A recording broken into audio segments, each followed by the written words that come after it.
3 months from now, Daniel Cross would stand in a Connecticut courtroom wearing marine dress blues, his chest heavy with medals earned in places most people only saw on news tickers. The fluorescent lights would catch the silver oak leaves on his collar as he watched two men in orange jumpsuits shuffle to the defense table, their wrists bound in federal restraints. Richard Hartford, Connecticut's second richest real estate developer, would keep his eyes on the polished floor. Blake Morrison, the lawyer who'd spent 5 years filing complaints that destroyed 73 lives, would stare at his shackled hands like they belonged to someone else. The judge's voice would fill the room with words Daniel had spent months preparing to hear: conspiracy to deprive civil rights, racketeering, witness tampering, attempted murder. Behind Daniel, 87 people would sit in the gallery, their faces carrying the weight of cases reopened, careers restored, children given back their futures. His daughter Riley would squeeze his hand, her gap-toothed smile brighter than any medal he'd ever worn. But on this morning in early March, none of that existed yet.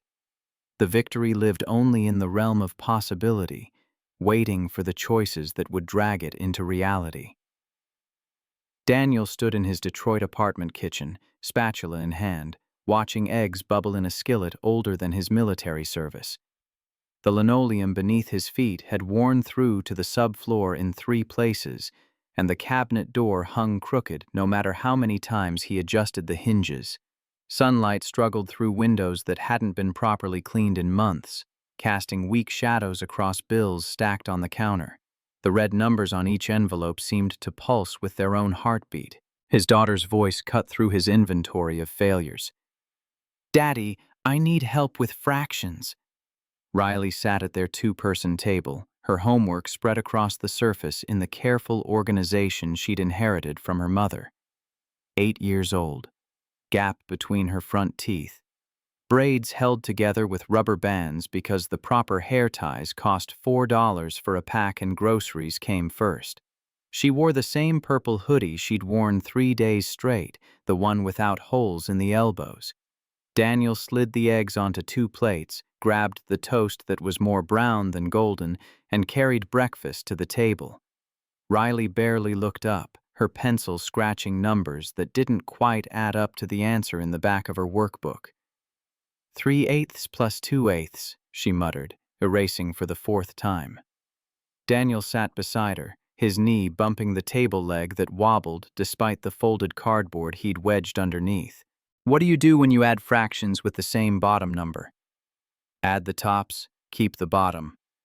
Riley wrote out the work, her tongue poking from the corner of her mouth in concentration. 5/8. But that doesn't feel right. "Why not?" "Because..." She gestured at the page with her pencil. 3 is almost half of 8. 2 is a quarter. Half plus a quarter should be 3/4, not 5/8. Daniel felt the familiar swell in his chest, the one that came every time his daughter's mind worked through problems instead of just accepting answers. Sarah had been like that. His wife had questioned everything, turned every mission briefing into a discussion of logistics and alternatives, until their commanding officers learned to bring extra coffee when Lieutenant Sarah Cross entered the room. 4 years since the IED. 4 years since Daniel had stood in a field hospital in Kandahar, his left ear ringing with permanent damage, watching medics load 2 body bags onto a transport helicopter. Sarah and Sergeant Marcus Jenkins, gone in the 3 seconds it took for buried explosives to turn a routine patrol into the worst day of his life. He touched the small scar above his left eyebrow, barely visible now, a souvenir from shrapnel that could have taken his eye. 5/8 is more than half, he said, pulling himself back to the present. 3/8 is close to half, but not quite. You're thinking in the right direction. Riley nodded, wrote the answer, moved to the next problem. Daniel stood and walked to the counter where his phone sat beside the stack of bills. The top envelope showed a past due notice for the rent. $950, 2 weeks late, landlord threatening eviction proceedings. His bank account held $180. enough for groceries if he skipped the check engine light that had been glowing on his dashboard for 6 weeks. The phone buzzed in his hand. Elite Driver Services, the company that gave him work 3 or 4 days a week when they needed someone reliable for long-distance runs. He swiped to answer. "Mr. Cross, good morning." Sharon, the dispatcher, always sounded too cheerful for 6:30 in the morning. "Jenkins called in sick. Need you for a Connecticut run today. Pick up at 8, return by evening. $250 for the day. $250, half the rent. Groceries for 2 weeks. The check engine light fixed with money left over." Daniel glanced at Riley, now working on problem 7, her breakfast getting cold. "What's the client?" "Hartford Estate. Daughter needs transport to their mountain property, about 6 hours round trip plus waiting time. VIP service, so dress code applies." Hartford. Daniel recognized the name from news reports that played on the radio while he drove. Hartford Development had just announced plans for luxury towers in Brooklyn that would displace 200 families, most of them black, most of them living in rent-controlled apartments that represented the last affordable housing in the neighborhood. The company's CEO had given interviews about urban renewal in progress, while protesters held signs outside his office building. "Mr. Cross, you there?" Riley looked up from her homework, her dark eyes meeting his. She knew what the pause meant. She was 8 years old and already understood that rent came before pride, that survival required swallowing things that tasted like broken glass. "I'll take it," Daniel said. "What's the dress code?" "Black suit, white shirt, tie. Professional appearance. Client is particular." Daniel owned one suit, purchased at a thrift store for job interviews that never materialized. The jacket fit well enough if he didn't raise his arms too high. The pants needed a belt to stay up. "I'll be there," he ended the call and looked at his daughter. Riley had already returned to her fractions, but her shoulders carried a tension that 8-year-olds shouldn't know. She'd learned not to ask questions about money, learned to say she wasn't hungry when there wasn't enough food, learned to wear the same clothes without complaint. "We survive. Then we thrive." Daniel spoke the words Sarah had said in her last conscious moments, her hand gripping his while medics worked to stop bleeding that wouldn't stop. The phrase had become their family motto, printed on a calendar that hung beside the refrigerator, repeated every morning like a prayer. Riley smiled, gap-toothed and fierce. "We survive, then we thrive." Daniel drove his 2008 Honda Civic south on I-75, the check engine light glowing accusingly while talk radio filled the silence. The car had 198,000 miles on the odometer and made a sound like grinding teeth whenever he accelerated past 60. The passenger side mirror was held on with duct tape. The air conditioning worked only on the highest setting, which was too loud for conversation, so Daniel had learned to drive with the windows down even in winter. The news anchor was discussing the Hartford Development controversy, reading quotes from community organizers who accused the company of systemic displacement. Daniel had driven past the proposed construction site once, seen the old brownstones that would be demolished, the bodegas and barbershops that had served the neighborhood for 40 years. Progress, Hartford called it. Ethnic cleansing, the protesters said. Daniel knew both terms were accurate depending on which side of the wrecking ball you stood. He stopped at a gas station just outside New Haven, the kind of place where the concrete had cracked into abstract patterns and the price signs flickered with missing bulbs. While the pump clicked through gallons, he walked to the convenience store entrance and spotted a flyer taped to the glass door. "Wrongfully terminated, discriminatory firing, call legal aid, 73 cases pending." Daniel pulled out his phone and photographed the flyer without understanding why. The number 73 felt significant, the kind of statistic that represented pattern rather than coincidence. He'd learned in the Marines that once was chance, twice was coincidence, 3 times was enemy action. 73 times was a conspiracy. The Hartford estate sat behind iron gates that cost more than Daniel's car. He showed his license to the security guard, a black man about Daniel's age who looked at him with the particular exhaustion of someone who'd learned to be invisible in plain sight. The gate opened with mechanical precision. revealing a driveway that curved through landscaping designed to suggest wilderness while remaining meticulously controlled. The house materialized around the final bend like something from a magazine spread. 3 stories of stone and glass, windows that reflected morning sun in configurations that probably required computer modeling. The circular drive featured a fountain where water cascaded over bronze sculptures of horses mid-gallop, their frozen movement suggesting power held in check. A woman stood beside designer luggage that looked too clean to have traveled anywhere. Daniel pulled the SUV to a stop and climbed out, straightening his thrift store suit. She watched him approach with an expression he'd seen before, the kind that calculated threat level and found it elevated. "Ms. Hartford, I'm Daniel Cross from Elite Driver Services." She didn't extend her hand. "Where's Jenkins?" "Called in sick this morning, ma'am. I'll be your driver today." Elena Hartford was 28, according to the client profile Sharon had emailed, though her face carried the careful preservation of someone who'd never missed a dermatologist appointment. She wore clothes that Daniel recognized as expensive from the way they fit, fabric that moved like it had been personally instructed on how to drape.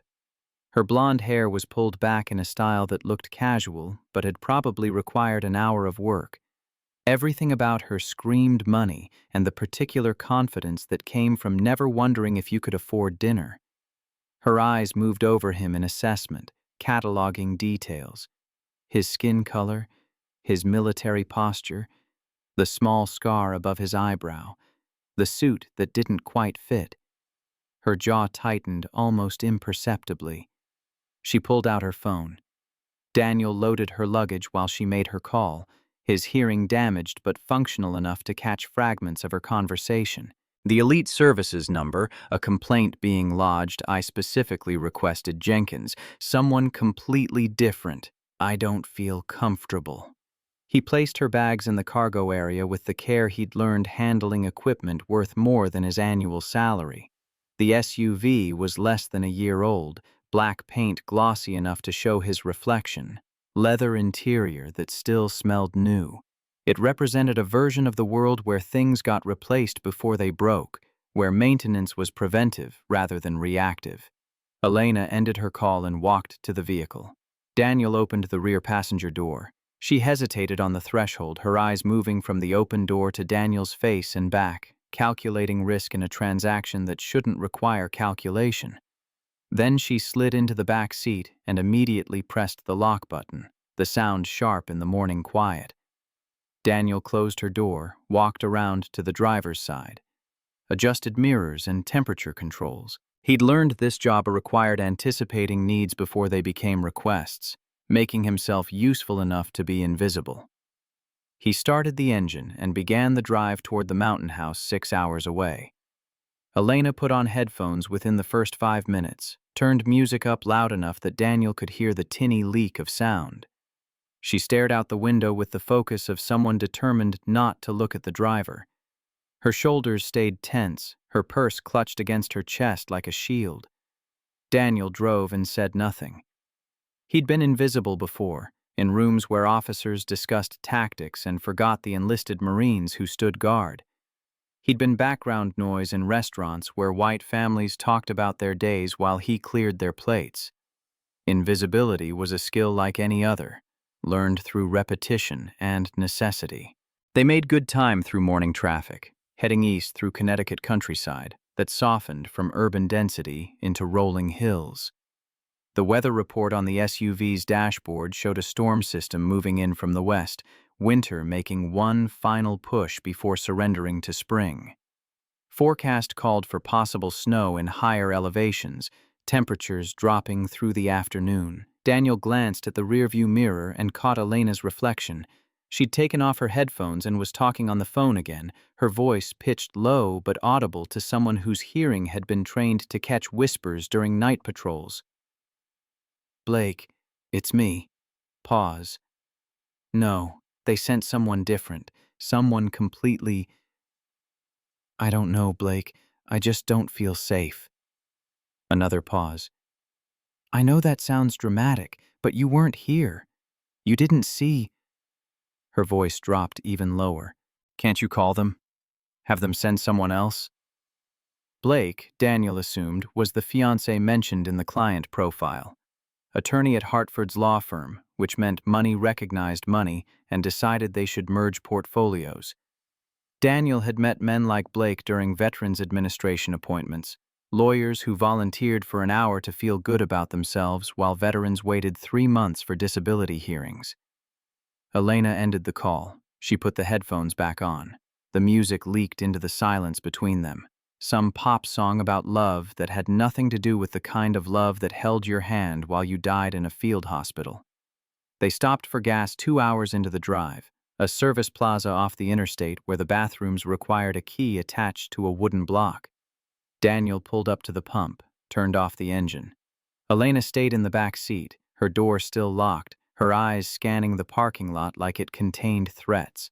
Daniel climbed out and swiped the company credit card. While the pump clicked through gallons, he stretched his back and checked his phone.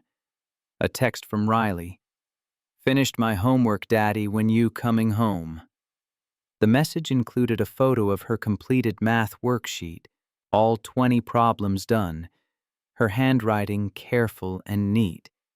He typed back, Good job, baby girl, proud of you. Home tonight. Love you more than the sky. More than the sky had been Sarah's addition to their nightly routine. The way she'd said I love you that suggested the actual measurement exceeded what words could hold. Riley had picked it up without being taught, like children absorbed the important things through proximity. Daniel looked up from his phone and saw 5 teenagers approaching the SUV. White boys, maybe 16 or 17, wearing torn jeans and backwards baseball caps that had probably cost more than Daniel's monthly grocery bill. They moved with the particular swagger of young men who'd never been told no, their laughter carrying an edge of cruelty honed by boredom and the certainty that consequences wouldn't find them. The tallest one, red-haired with acne scars, spotted Elena through the tinted window. He whistled low. Hey, pretty lady. What you doing in there all alone? Elena sank lower in her seat, her phone forgotten in her lap. Daniel saw her face go pale, watched her fingers curl around her purse straps. The teenagers surrounded the SUV, their hands leaving prints on the freshly washed paint. Red hair pressed his face against the window. Come on out. We just want to talk. You look lonely. Another boy, shorter with dark hair, banged on the glass. We're nice guys. Promise we won't bite. Daniel finished pumping gas, replaced the nozzle, screwed the gas cap back on. He moved around the vehicle with deliberate calm, his body positioning itself between the teenagers and the door they were harassing. The boys saw him approaching, and their posture shifted, recalibrating threat assessment. What you looking at? Red hair straightened to his full height, which put him 3 inches shorter than Daniel. His friends spread out slightly, forming a loose semicircle. Daniel stood still, his hands loose at his sides, his weight balanced on the balls of his feet. 8 years in the Marines had taught him that violence had its own language, that sometimes the best way to avoid a fight was to demonstrate you'd win it. He didn't speak, didn't gesture, just looked at the teenagers with the flat calm of someone who'd stood in worse places with worse company. The silence stretched for 5 seconds. 10. The teenager's swagger crumbled under sustained eye contact from someone who'd made eye contact with actual threats. Red hair glanced at his friends, found no backup, looked away first. Whatever, man, we were just playing. He gestured to his friends and they retreated toward the convenience store, their laughter forced and brittle. Daniel opened the driver's door and climbed in. Elena was breathing fast, her hands shaking slightly. She stared at him in the rearview mirror, her expression complicated by something that looked like unwilling gratitude mixed with the confusion of having her assumptions challenged. You chose a really dangerous place to stop. Her voice carried accusation wrapped around fear. Daniel started the engine. We needed fuel, ma'am. That's not negotiable. He pulled back onto the interstate and they drove in silence for another hour. The terrain grew hillier as they approached the Berkshires, the highway climbing through forests that still held winter in their branches. The storm system the dashboard had warned about was making better time than predicted, dark clouds gathering on the western horizon like an advancing army.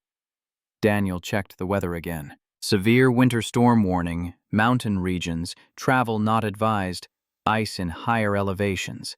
He glanced at Elena in the mirror. "Ms. Hartford, the weather's turning bad. We should find a motel and wait it out." "No." Her voice was sharp. "I need to get to the house today. My father is expecting me. It's not safe to drive in. I didn't ask for your opinion." She leaned forward slightly, her reflection meeting his in the mirror. "I'm paying you to drive, not to make decisions. So drive." Daniel's jaw tightened, but he nodded. "Yes, ma'am." They continued climbing into the mountains while the temperature gauge on the dashboard dropped. 43 degrees, 39, 35. The rain that had started as a light mist thickened into something heavier, mixing with sleet that clicked against the windshield like fingernails. Daniel slowed to 50, then 40, then 30 as visibility deteriorated. The road wound through pine forests that pressed close on both sides, their branches heavy with the weight of accumulating ice. No other cars shared the highway. The storm had driven sensible people to shelter, leaving only those with deadlines or pride keeping them mobile. Elena's phone rang. She answered immediately. "Blake, thank God. We're almost there." Pause. "No, I told him to keep driving. The papers need to be signed today." Another pause. "I know it's bad, but we're fine. He knows what he's doing." Daniel's knuckles whitened on the steering wheel. The SUV had all-wheel drive and traction control, every safety feature modern engineering could provide. But physics remained physics. Ice was ice. Momentum was momentum. The distance between control and catastrophe measured in fractions of seconds that technology couldn't purchase. The sleet became snow, fat flakes that fell so thick the windshield wipers struggled to keep pace. Daniel switched them to maximum speed and slowed to 20 miles per hour. The world beyond the glass disappeared into white static. "I can't see anything." Elena's voice finally carried actual fear instead of disguised contempt. "I've got it under control, ma'am." "This is your fault." She leaned forward, her seatbelt restricting how far she could move. "You picked the wrong route. You should have known about the weather." Daniel focused on the barely visible center line, the way it emerged from white chaos for brief moments before disappearing again. His left ear rang with permanent tinnitus from the IED, a constant companion that usually faded into background noise but now seemed to grow louder with stress. "Are you even listening to me?" Elena's voice rose. "You people never listen. You just do whatever you want without thinking about consequences." The words hung in the air between them, heavy with everything they meant beyond their literal content. "You people." Daniel had heard the phrase before, in Kabul from contractors who didn't think enlisted Marines understood subtext, in Detroit from landlords who found reasons not to rent to single fathers, in Veterans Administration offices from clerks who processed applications with the enthusiasm of someone handling contaminated material. His shoulders tensed, but his hands stayed steady on the wheel. Getting angry required energy he needed for driving. Responding required dignity he couldn't afford when survival took priority. The SUV hit black ice without warning. 1 second, the tires gripped pavement. The next, they found something slick as glass, and Daniel felt the vehicle start to slide. The steering wheel went light in his hands, responding to his input with the delayed reaction of a system temporarily disconnected from its intended function. Elena screamed. Daniel's training took over, muscle memory replacing conscious thought. He turned into the slide, easing off the accelerator without touching the brakes, letting physics work itself out. The SUV rotated 15 degrees toward the guardrail and the drop beyond it, close enough that Daniel glimpsed the valley below through the snow, hundreds of feet of empty air before the ground returned. Then the tires found purchase again. The vehicle straightened. Daniel's heart was pounding, but his hands remained steady, his breathing controlled. Marine Corps training, 8 years of it, had prepared him for moments when death whispered in your ear and you had to keep working anyway. Oh God, oh God, oh God. Elena was hyperventilating in the back seat, her breath coming in gasps. "We're okay," Daniel said, his voice deliberately calm. "But we need to find shelter. The road is getting too dangerous. Turn around, I want to go back." "I can't turn around on this road, ma'am. It's too narrow and the visibility is—" The sound came from above them and to the left, a sharp crack like a rifle shot but deeper, more resonant. Daniel looked up and saw the giant pine tree tilting, its trunk fractured where ice weight had exceeded what wood could bear. The tree fell in what seemed like slow motion, its branches spreading wide to catch the vehicle below. Daniel hit the brakes, knowing it was futile, hoping physics might offer mercy, it usually reserved for other people. The SUV slid forward on the ice, momentum carrying them directly into the falling tree's path. Impact happened with the crunch of metal and the explosion of airbags, white powder filling the cabin while the smell of chemical propellant mixed with pine sap and gasoline. Then silence, except for Elena's crying and the wind howling through branches that had become cage bars around their vehicle. Daniel's ears rang, his left side more than his right, the permanent damage amplifying into a shriek that made thinking difficult. He tasted blood and realized he'd bitten his tongue. The airbag had deployed and deflated, leaving him staring at a windshield spider-webbed with cracks. The tree trunk lay across the hood, massive and immovable, while smaller branches pressed against every window. "Ms. Hartford," his voice sounded distant through the ringing. "Are you hurt?" "I don't know." Elena's words came between sobs. I can't move." Daniel tried his door.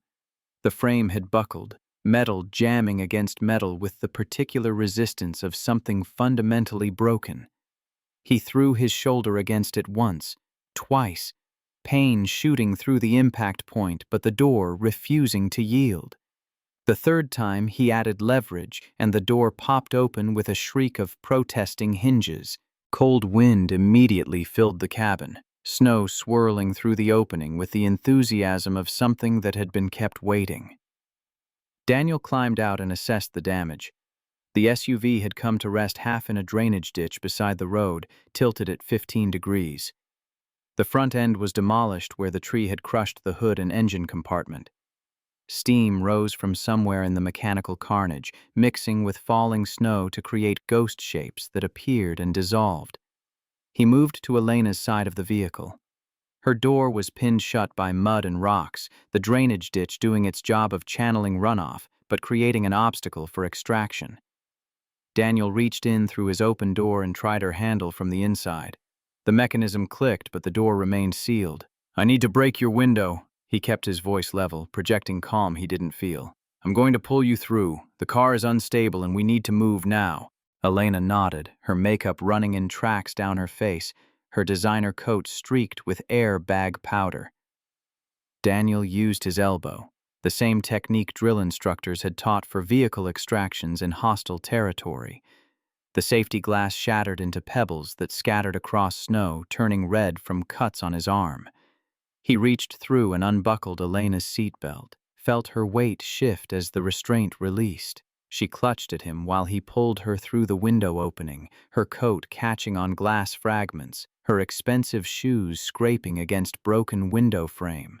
Then she was out and standing in knee-deep snow, shivering so hard her teeth chattered.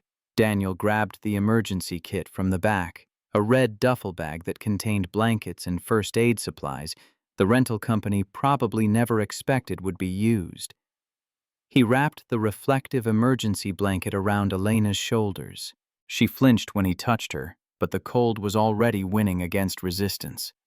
The SUV shifted with a groan of stressed metal. Daniel looked back and saw it sliding further into the ditch, the tree's weight pushing it toward a steeper angle. In another minute, it would be on its side, or worse. "We need to move." He took Elena's arm, ignoring her instinctive pull away.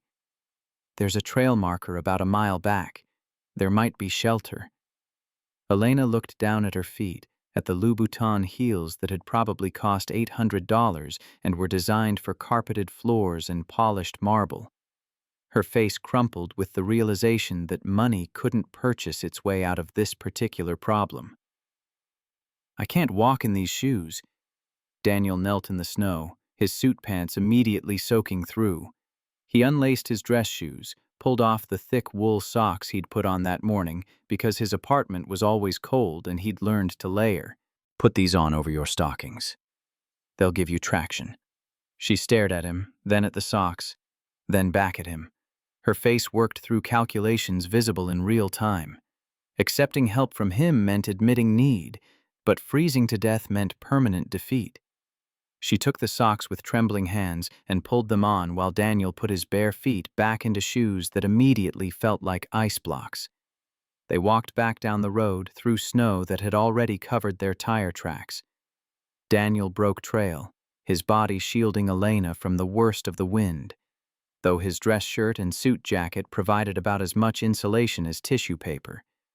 His feet went numb within the first 100 yards. His hands followed shortly after.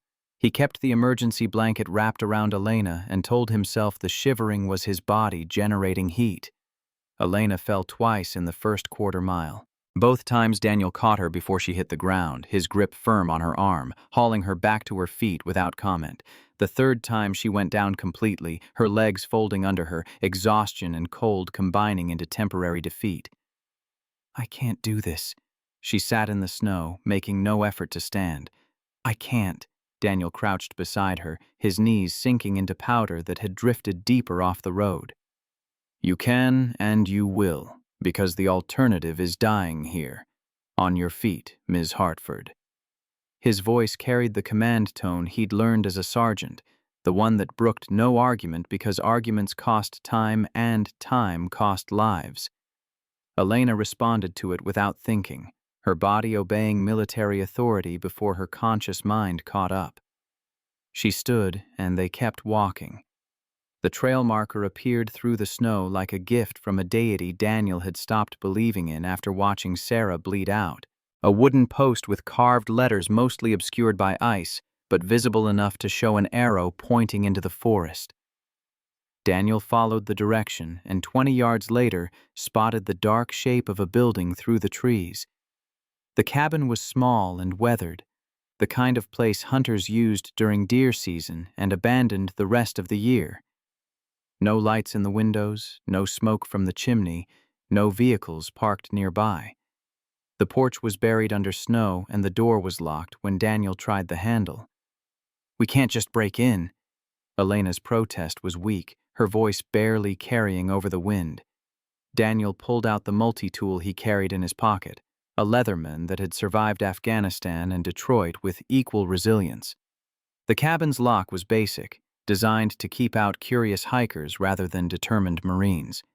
He worked the mechanism for 90 seconds while Elena shivered behind him, and the door swung open with a groan of hinges that hadn't moved in months. Inside was dark and cold, but dry and out of the wind.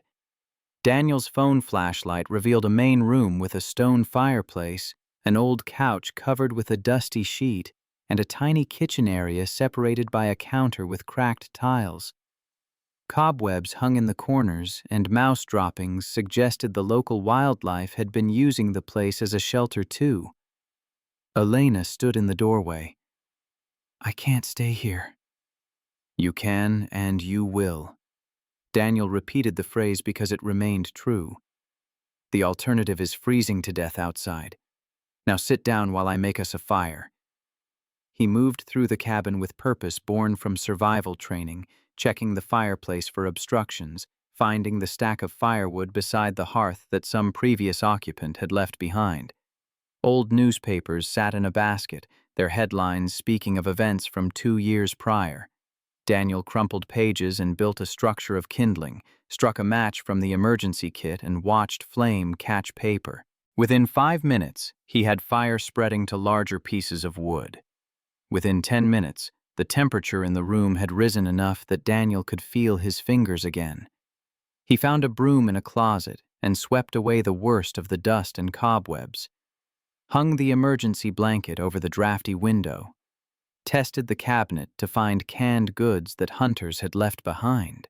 Elena sat on the edge of the couch, still wrapped in her coat, watching him work. Her expression had shifted from fear to something closer to wonder, like she was witnessing skills she'd never imagined existed outside of survival shows. Daniel found a camping stove in another closet, a small propane burner with half a tank remaining. He opened a can of vegetable soup, heated it on the burner while the fire grew stronger behind him. The smell of soup mixed with wood smoke to create something that felt almost like safety. He poured soup into 2 chipped bowls and carried them to the couch. Elena took hers without meeting his eyes, her hands wrapped around the bowl for warmth. They ate in silence while the storm raged outside and the fire pushed back against cold that wanted to reclaim the space. "Your head is bleeding," Elena spoke without looking at him, her eyes fixed on her soup. Daniel touched the spot above his eyebrow, and his fingers came away red. The cut had reopened, old shrapnel damage that never quite healed properly. "It's not deep. I'll be fine." Elena finally looked at him directly, studying his face in the firelight. He wondered what she saw: the scar above his eyebrow, the permanent exhaustion around his eyes, the jaw that held too much tension from grinding teeth through nightmares. A black man in a thrift store suit who'd just saved her life despite her making it clear she'd feared him more than the actual danger. "I'm sorry." Her voice was quiet. "For what I said in the car. About you people. That was terrible." Daniel ate his soup, the warmth spreading through his chest. "Fear makes people say things they don't mean." "But that's the thing." Tears started forming in Elena's eyes. "I think I did mean it. Or at least I thought I meant it. My father always told me." She stopped, unable to finish. "What did your father tell you?" Elena looked down at her hands. "That I needed to be careful. That some people were dangerous. That I shouldn't trust." She couldn't complete the sentence, but Daniel heard the unspoken ending anyway. "People who look like me." Daniel had heard variations of the warning his entire life, had seen it in the way white women clutched their purses tighter when he passed on sidewalks, in the way store security followed him through aisles, in the way Elena Hartford had locked the car door and called to complain about his presence. He added another log to the fire, watching sparks dance up the chimney. "Your father was trying to protect you the only way he knew how. Parents do that. They pass on their fears, thinking they're passing on wisdom. But he was wrong." "Yes," Daniel said simply. "He was wrong." They sat in silence while the fire crackled and the wind howled. Daniel's phone was down to 15% battery, no signal in the mountains, which meant no calling for help, no letting Riley know he was okay, no way to reach the outside world until the storm passed or rescue found them. He pulled up Riley's last text message, the photo of her completed homework, and looked at his daughter's careful handwriting. She'd be getting ready for bed now, staying with the neighbor Mrs. Johnson like she did when Daniel worked late. Riley would ask when he was coming home, and Mrs. Johnson would say soon, even though neither of them knew if soon meant hours or days. "Tell me about yourself." Elena's voice pulled him from thoughts that led nowhere productive. "Your real story, not just that you're a driver." Daniel considered lying, offering the sanitized version he gave most people, but they were trapped together for at least the night, probably longer, and lies required energy he didn't have for maintaining. "Not much to tell. Grew up in Detroit, joined the Marines after high school, spent 8 years as a master sergeant, mostly working as a survival instructor and doing vehicle maintenance. Why did you leave? Daniel's expression went flat, the same blankness that came over him whenever anyone asked about his service. My unit was deployed to Afghanistan. We lost good people. When I came home, I needed something quieter. He didn't mention Sarah dying in his arms. Didn't mention the sound of the IED or the smell of blood mixing with diesel fuel. Didn't mention that quieter meant places where things that went boom stayed in his nightmares instead of manifesting in traffic noises and backfiring cars. Elena was watching him carefully. You must think I'm spoiled and stupid. I think you're scared and sheltered, Daniel said. That's not the same thing as stupid. My father controls everything in my life. Where I go, who I see, who I'm supposed to marry. I've never had to take care of myself. What about your mother? Elena's face fell. She died when I was 12. Cancer. After that, it was just me and Dad. He became very protective. Controlling, really. He says it's because he loves me, but sometimes I feel like I'm drowning. Daniel nodded. He understood drowning, the way it felt like you were underwater while everyone else breathed air. What would you do if you could choose anything? Elena considered the question like no one had asked it before. I don't know. Maybe travel, see places where people live differently, learn things that actually matter, do something useful instead of just decorative. That doesn't sound stupid at all. The fire was burning lower now. Daniel stood and added more wood, his movements careful to preserve heat. His feet had started hurting, the transition from numb to painful, indicating they weren't frostbitten but had come close. Elena's cheeks carried a flush that could have been warmth returning or hypothermia beginning. They needed to sleep, let their bodies recover from the crash and cold, build strength for whatever tomorrow required. You're cold. Elena stated it as fact rather than question. I'm fine. No, you're not. You gave me your socks and your jacket hours ago. Come sit closer to the fire. Daniel hesitated. The appropriate distance between a black driver and a white client measured in feet of careful separation, in maintaining professional boundaries that protected both parties from accusations neither wanted. But the cold didn't care about appropriateness, and survival required pragmatism. He moved to sit on the other end of the couch, still maintaining 3 feet of space between them. Elena watched him with an expression that mixed gratitude and guilt. Recognition dawning that her comfort had come at his expense, that he'd been taking care of her while his own needs went unmet. Thank you, she said softly, for everything, for keeping me alive today. Daniel met her eyes across the small distance separating them. You're welcome, Elena. It was the first time he'd used her first name. The sound of it created a shift in the space between them, something subtle but unmistakable, like a wall had developed its first crack. Outside, the storm continued its assault on the mountain. Inside the cabin, 2 people who should have remained strangers began the slow process of becoming something else. Daniel woke to gray light filtering through cabin windows coated with frost patterns that resembled ferns. The fire had burned down to coals that glowed faint orange in the hearth. His body ached in places he'd forgotten could ache, muscles protesting the combination of cold floor and adrenaline crash. Elena still slept on the couch under layers of blankets and the emergency sheet, her breathing deep and regular. He stood carefully, his joints cracking loud enough that he worried about waking her. The temperature inside had dropped to maybe 45 degrees, warm enough to prevent hypothermia, but cold enough that his breath formed visible clouds. Through the window, he could see snow piled 3 feet high against the glass, pristine white stretching into forest that looked like something from a postcard, except postcards didn't capture the isolation or the danger. Daniel rebuilt the fire from embers, adding kindling and watching flames spread with the satisfaction of someone who understood the chemistry of combustion. Within minutes, warmth began pushing back against the cold. He checked his phone. 7% battery remaining, still no signal, 8:15 in the morning. Riley would be eating breakfast now, probably asking Mrs. Johnson when Daddy was coming home.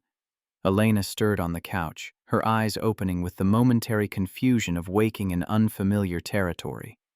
Then memory returned and her expression shifted through recognition, embarrassment, and something that might have been gratitude if she knew how to let it show. "Good morning." Daniel kept his voice gentle. She sat up slowly, wincing as movement revealed new bruises from the crash. Her designer coat was wrinkled beyond repair, her hair had escaped its careful styling to hang in tangles, and yesterday's makeup had smeared into shadows that made her look younger and more vulnerable than 28. "How long do you think we'll be here?" Daniel assessed the snow depth visible through the windows. "Road is blocked by the tree. Weather Service was predicting 3 feet of accumulation. Could be 5 to 7 days before equipment can get up here to clear it." Elena's face went pale.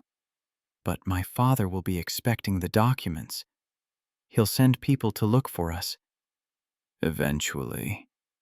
Daniel didn't add that search and rescue operations waited for weather to clear before risking additional lives. "Your father knows about the storm. He'll understand." The words felt hollow even as Daniel spoke them. Richard Hartford hadn't struck him as someone who understood anything that interfered with his plans. Men like Hartford bent the world to their will and punished anyone who suggested bending had limits. Elena pulled out her phone, checked it with the desperate hope of someone who needed technology to restore control. No signal. Not this far into the mountains. She put the phone down and looked at Daniel with eyes that carried the first real assessment of their situation. 7 days in a hunting cabin with a man she'd feared enough to lock car doors against. 7 days with no way to call for help, no certainty of rescue, no escape from proximity that forced acknowledgement of shared humanity. Daniel found the camping stove and heated water in a pot he'd discovered in the kitchen cabinet. They had maybe a dozen cans of food remaining, enough for 3 days if they rationed carefully, starvation risk if rescue took longer. He divided the last of the instant coffee between 2 cups, the powder dissolving into brown liquid that smelled like civilization. Elena accepted her cup and wrapped both hands around it. "I need to tell you something. My father filed a complaint about you with Elite Services." Daniel's hands paused halfway to his mouth.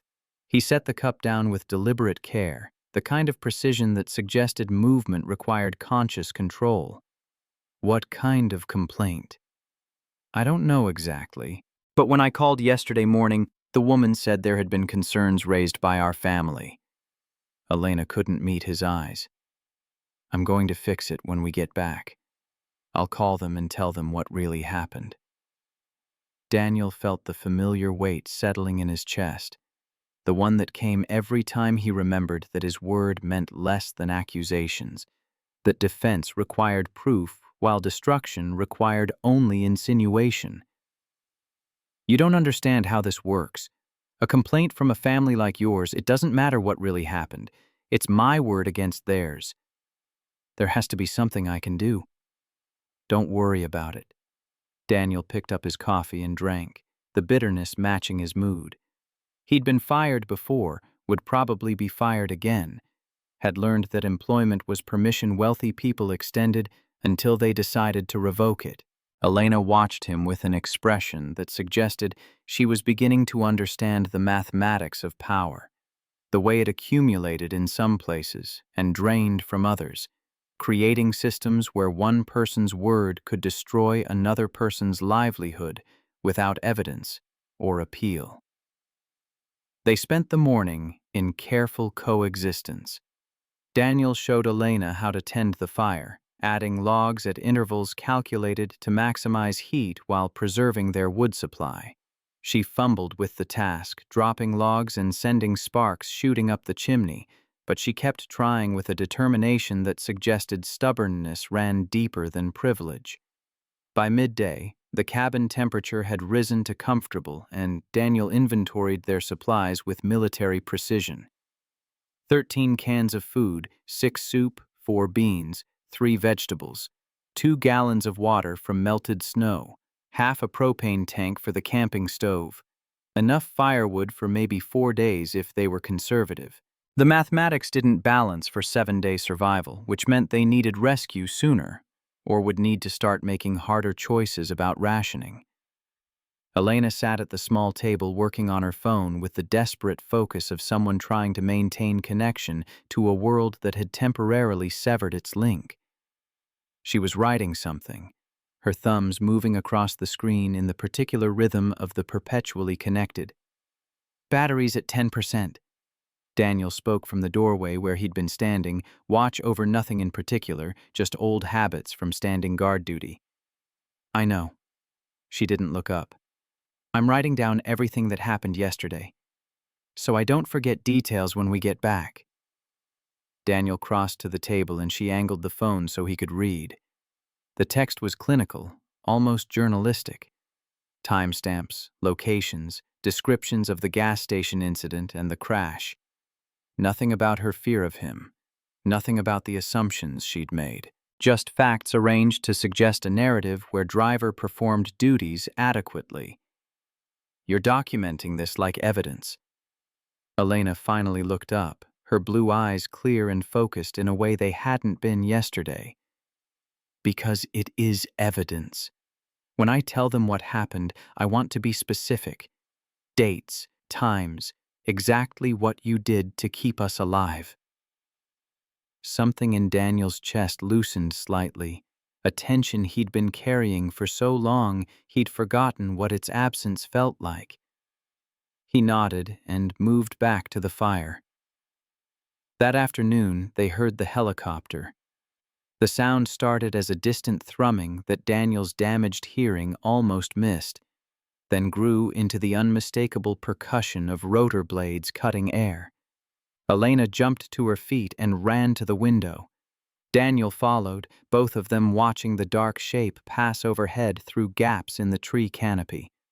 Elena pounded on the glass and shouted, even though no one in the helicopter could possibly hear.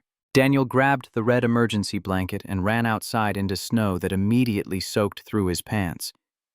He waved the blanket over his head, the reflective material catching sunlight, creating a signal that any search crew should recognize. The helicopter continued east without changing course. Its sound gradually faded into the distance until only forest silence remained. Elena stood in the doorway with tears streaming down her face, her breath forming clouds in the cold air. "They didn't see us." Daniel walked back through snow that had partially melted in the sun, creating a crust that broke under his weight and sent him sinking to mid-calf. "They're searching. They'll be back." "You don't know that."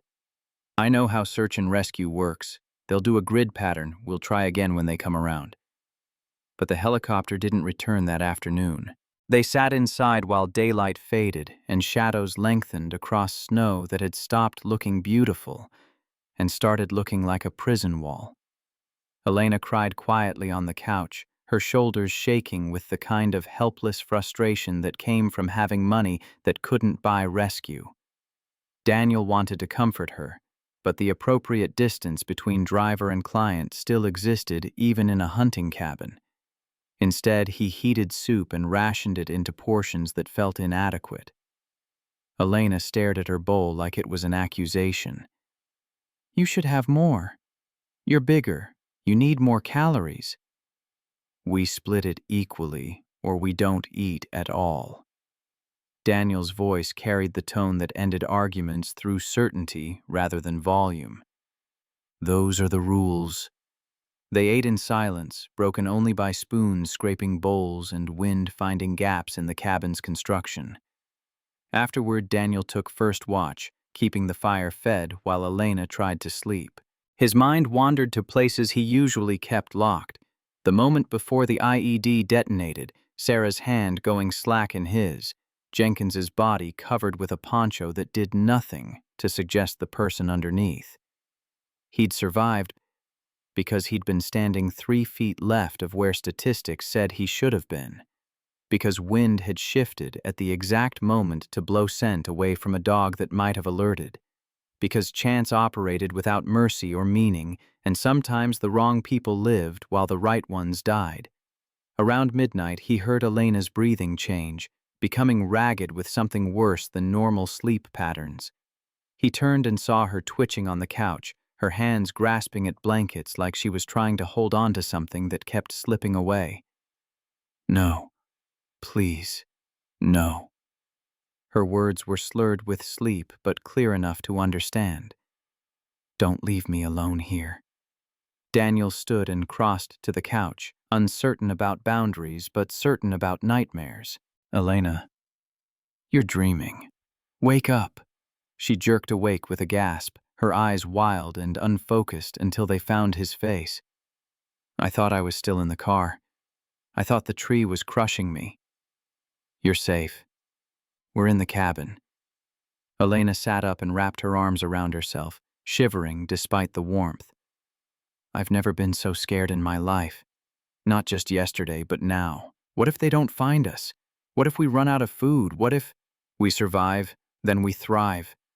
Daniel spoke the words without thinking, his family motto escaping before he could stop it. Elena looked at him with confusion that slowly shifted into curiosity. "What does that mean?" Daniel hesitated, then sat on the arm of the couch at the maximum distance that still allowed conversation. "My wife used to say it. She was my commanding officer in Afghanistan. When things got bad, when missions went sideways and people were scared, she'd remind everyone, first you survive the immediate threat, then you figure out how to turn survival into something better."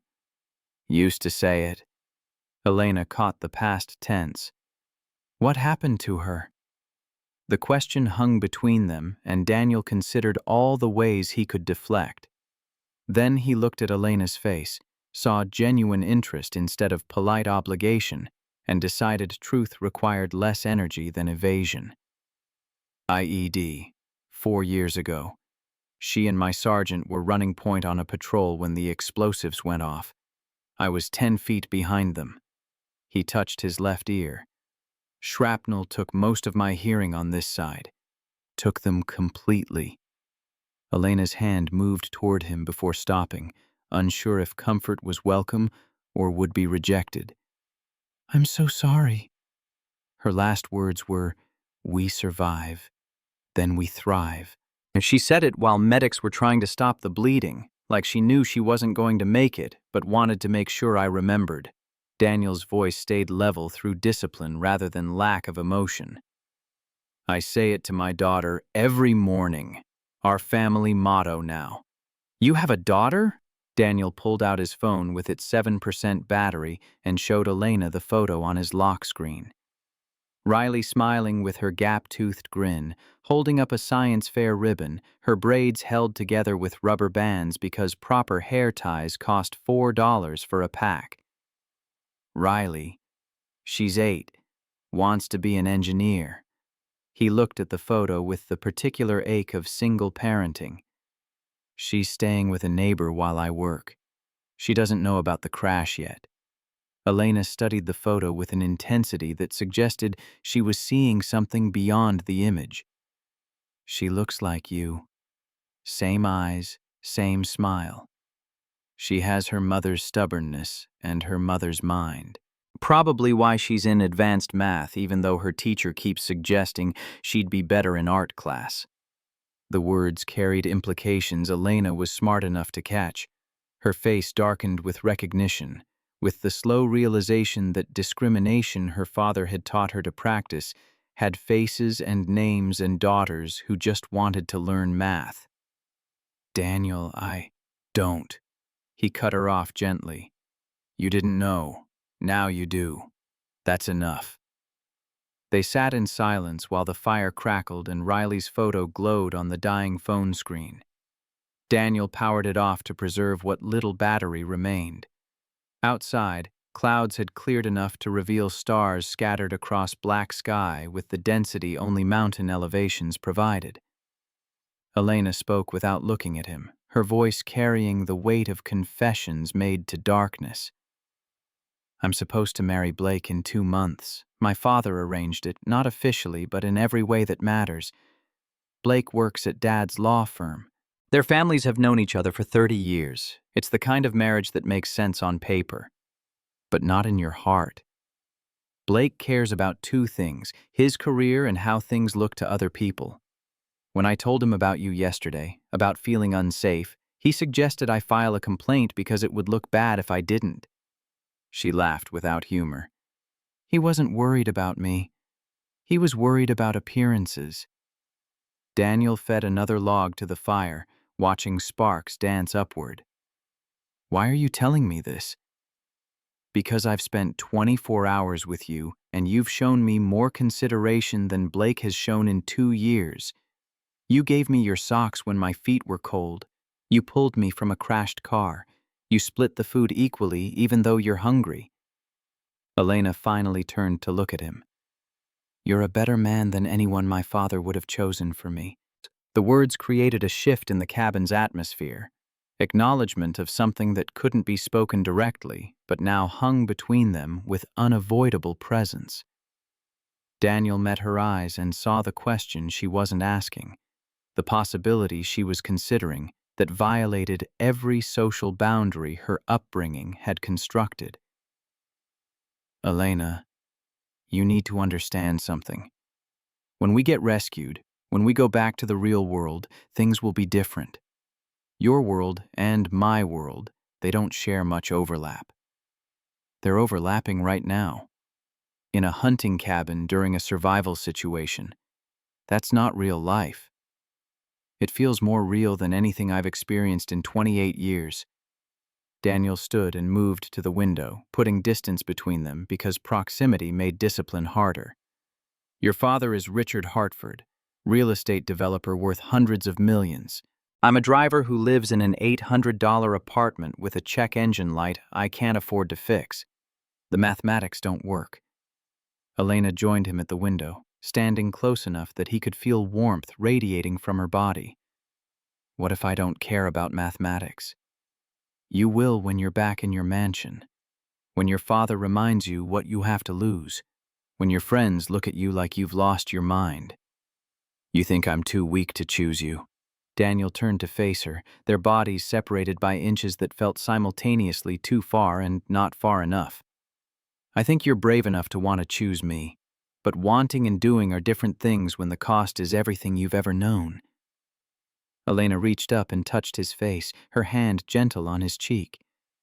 You saved my life. You showed me who I could be instead of who I was raised to be. That's not something I forget when we go back to regular life. Daniel should have stepped away, should have maintained professional distance, should have remembered that he was technically still her employee, even if the employment relationship had become irrelevant in their current circumstances. Instead, he kissed her. The kiss was soft, tentative, carrying more question than certainty. Elena responded by pressing closer, her hands moving to his shoulders, her body fitting against his with the particular rightness of 2 puzzle pieces that hadn't known they belonged together. They broke apart after seconds that felt like minutes, both breathing hard, both aware they'd crossed a boundary that couldn't be uncrossed. This complicates everything. Daniel's voice was rough. Maybe things need to be complicated. They kissed again, longer this time, with more certainty. Daniel's hands found her waist, felt the shape of her through expensive fabric that no longer mattered. When they finally separated, Elena was crying, but her tears seemed like release rather than sadness. I'm falling in love with you. She spoke the words like confession or accusation. I know that's insane given we've known each other 36 hours, but I can't pretend I'm not. Daniel pulled her close, his chin resting on top of her head, breathing in the scent of her shampoo mixed with wood smoke. I'm falling in love with you too. But love isn't enough when the world outside this cabin wants to keep us separate. Then we fight the world. You say that now. Elena pulled back to look at him, her blue eyes fierce with the kind of determination Daniel recognized from Marines who'd decided to accomplish impossible things through will alone. When we get rescued, when we go back, I'm going to break my engagement to Blake. I'm going to tell my father I choose my own life. And I'm going to choose you. Daniel wanted to believe her, wanted to trust that love could overcome the machinery of social class and racial prejudice and family expectations. But he'd lived 34 years in a world that consistently demonstrated those forces crushed individual desire with the efficiency of industrial equipment. If you do that, your father will destroy me. He already filed a complaint to get me fired. If he thinks I've touched his daughter, if he believes I've taken something that belongs to him, he won't stop until there's nothing left. Then we'll be ready. They held each other while the fire burned and the stars wheeled overhead, and the world outside remained frozen in white suspension. When they finally moved to the couch, it was together, Elena wrapped in Daniel's arms, both of them finding warmth in proximity that had nothing to do with temperature.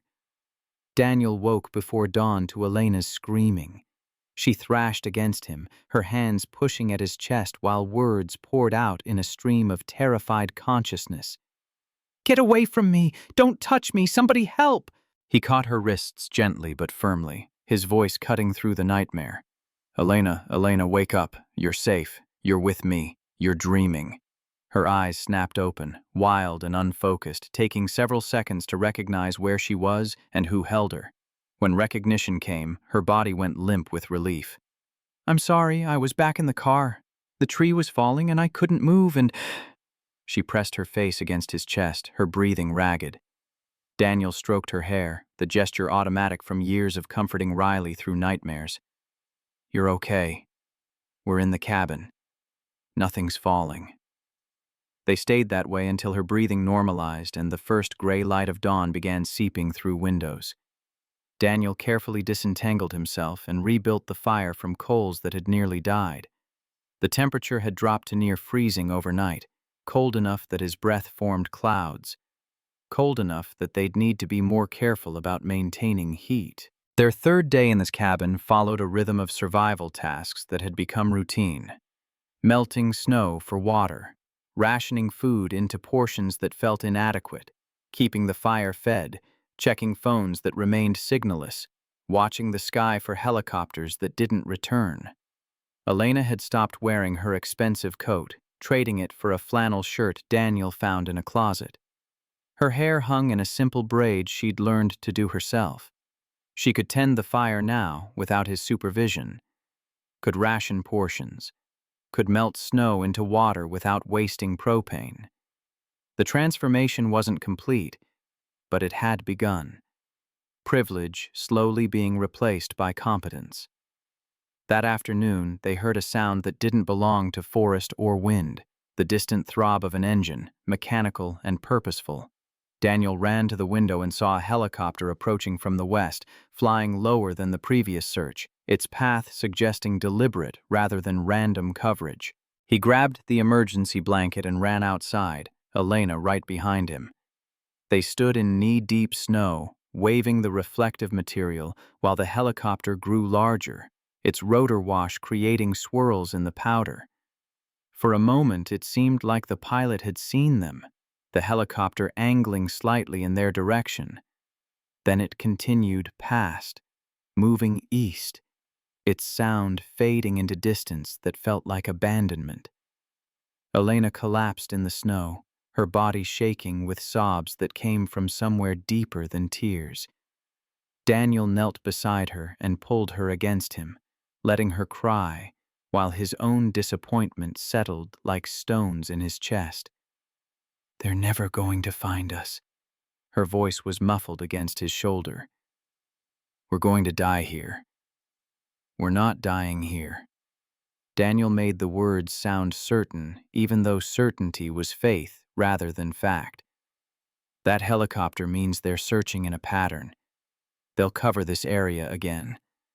We just need to be ready when they come back. What if they don't come back? What if we run out of food first? Daniel didn't answer because the mathematics were unavoidable.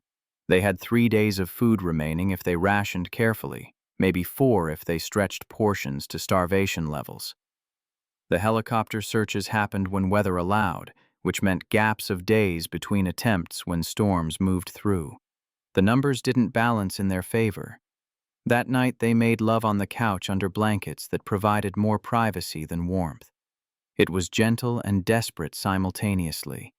2 people finding comfort in physical connection while the world outside offered none. Afterward, they lay tangled together, Elena's head on Daniel's chest, his hand tracing patterns on her back. "Tell me about Riley." Elena's voice was drowsy, hovering between wake and sleep. "What is she like? What makes her laugh?" Daniel smiled in the darkness. "She likes numbers. Gets excited about prime numbers and factorials in a way that most 8-year-olds get excited about dolls. She laughs when I make pancakes because I always burn the first one. She wants to build bridges when she grows up." "She sounds amazing." "She's everything." Daniel's voice carried the weight of single parenthood, the knowledge that he was all Riley had, that his decisions shaped her future in ways that terrified him. "When Sarah died, I wasn't sure I could do it alone.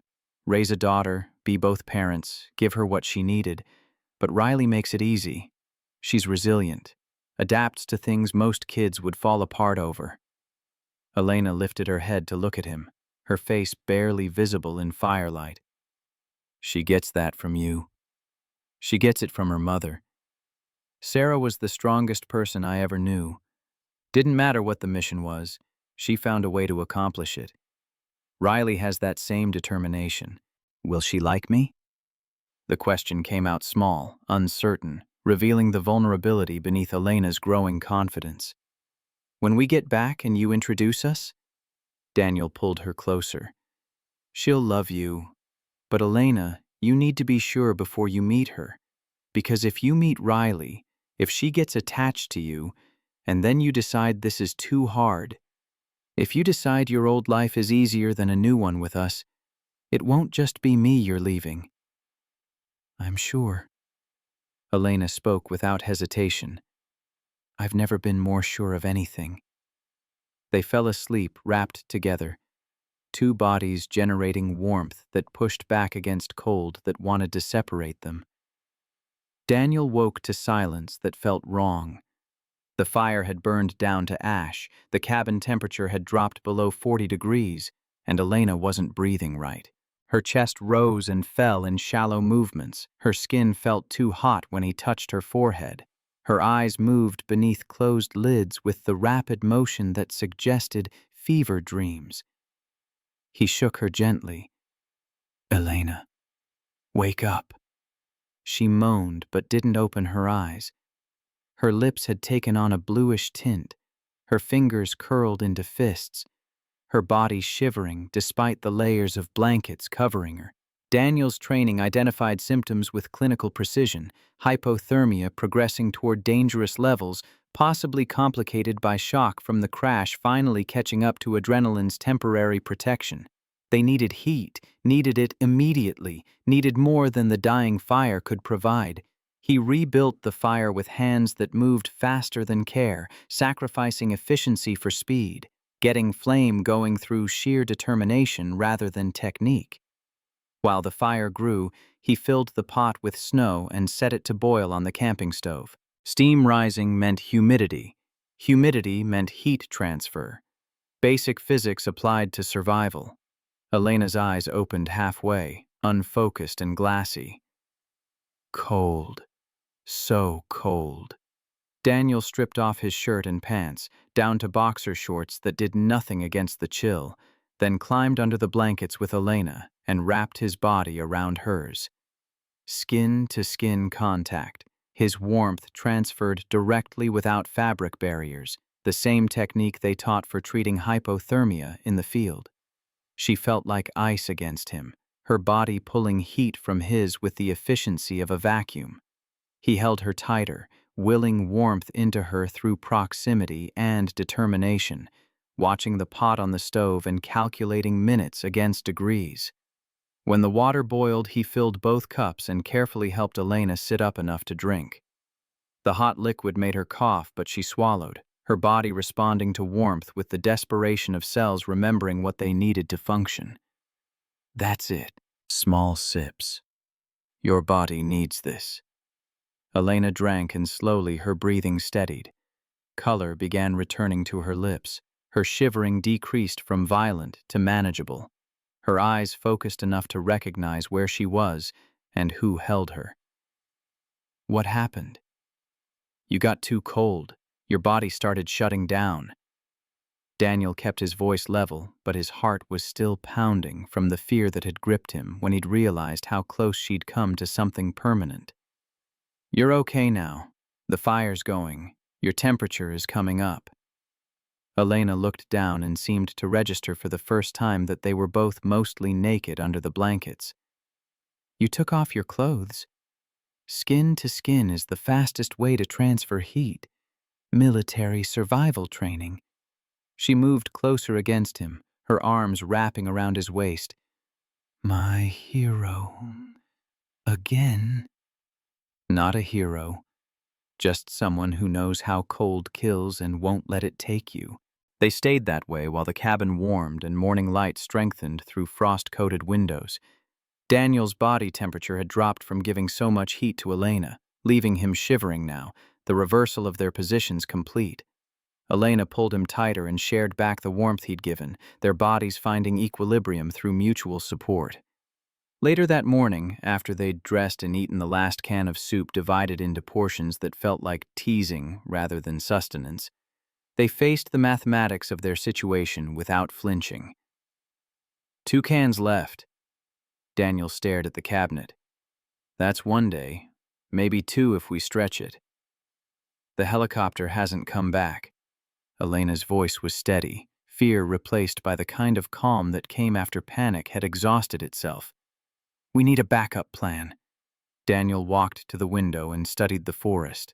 Snow depth had decreased slightly as temperatures rose above freezing during the day, but 3 feet remained, enough to make walking difficult and dangerous. The road was somewhere under that white blanket, probably still blocked by the tree that had destroyed their vehicle. We could try walking out. Follow the road down the mountain. Someone would find us eventually. Or we'd freeze before finding anyone. Or that. They stood at the window together, hands linked, looking at a landscape that remained beautiful and hostile simultaneously. Daniel had survived worse situations through a combination of training and luck, but those situations had involved backup plans and extraction protocols and command structures that eventually sent people to retrieve you. This involved 2 people, dwindling food, and the growing awareness that survival might require harder choices than either of them wanted to make. Elena squeezed his hand. Whatever happens, we face it together. Promise me that.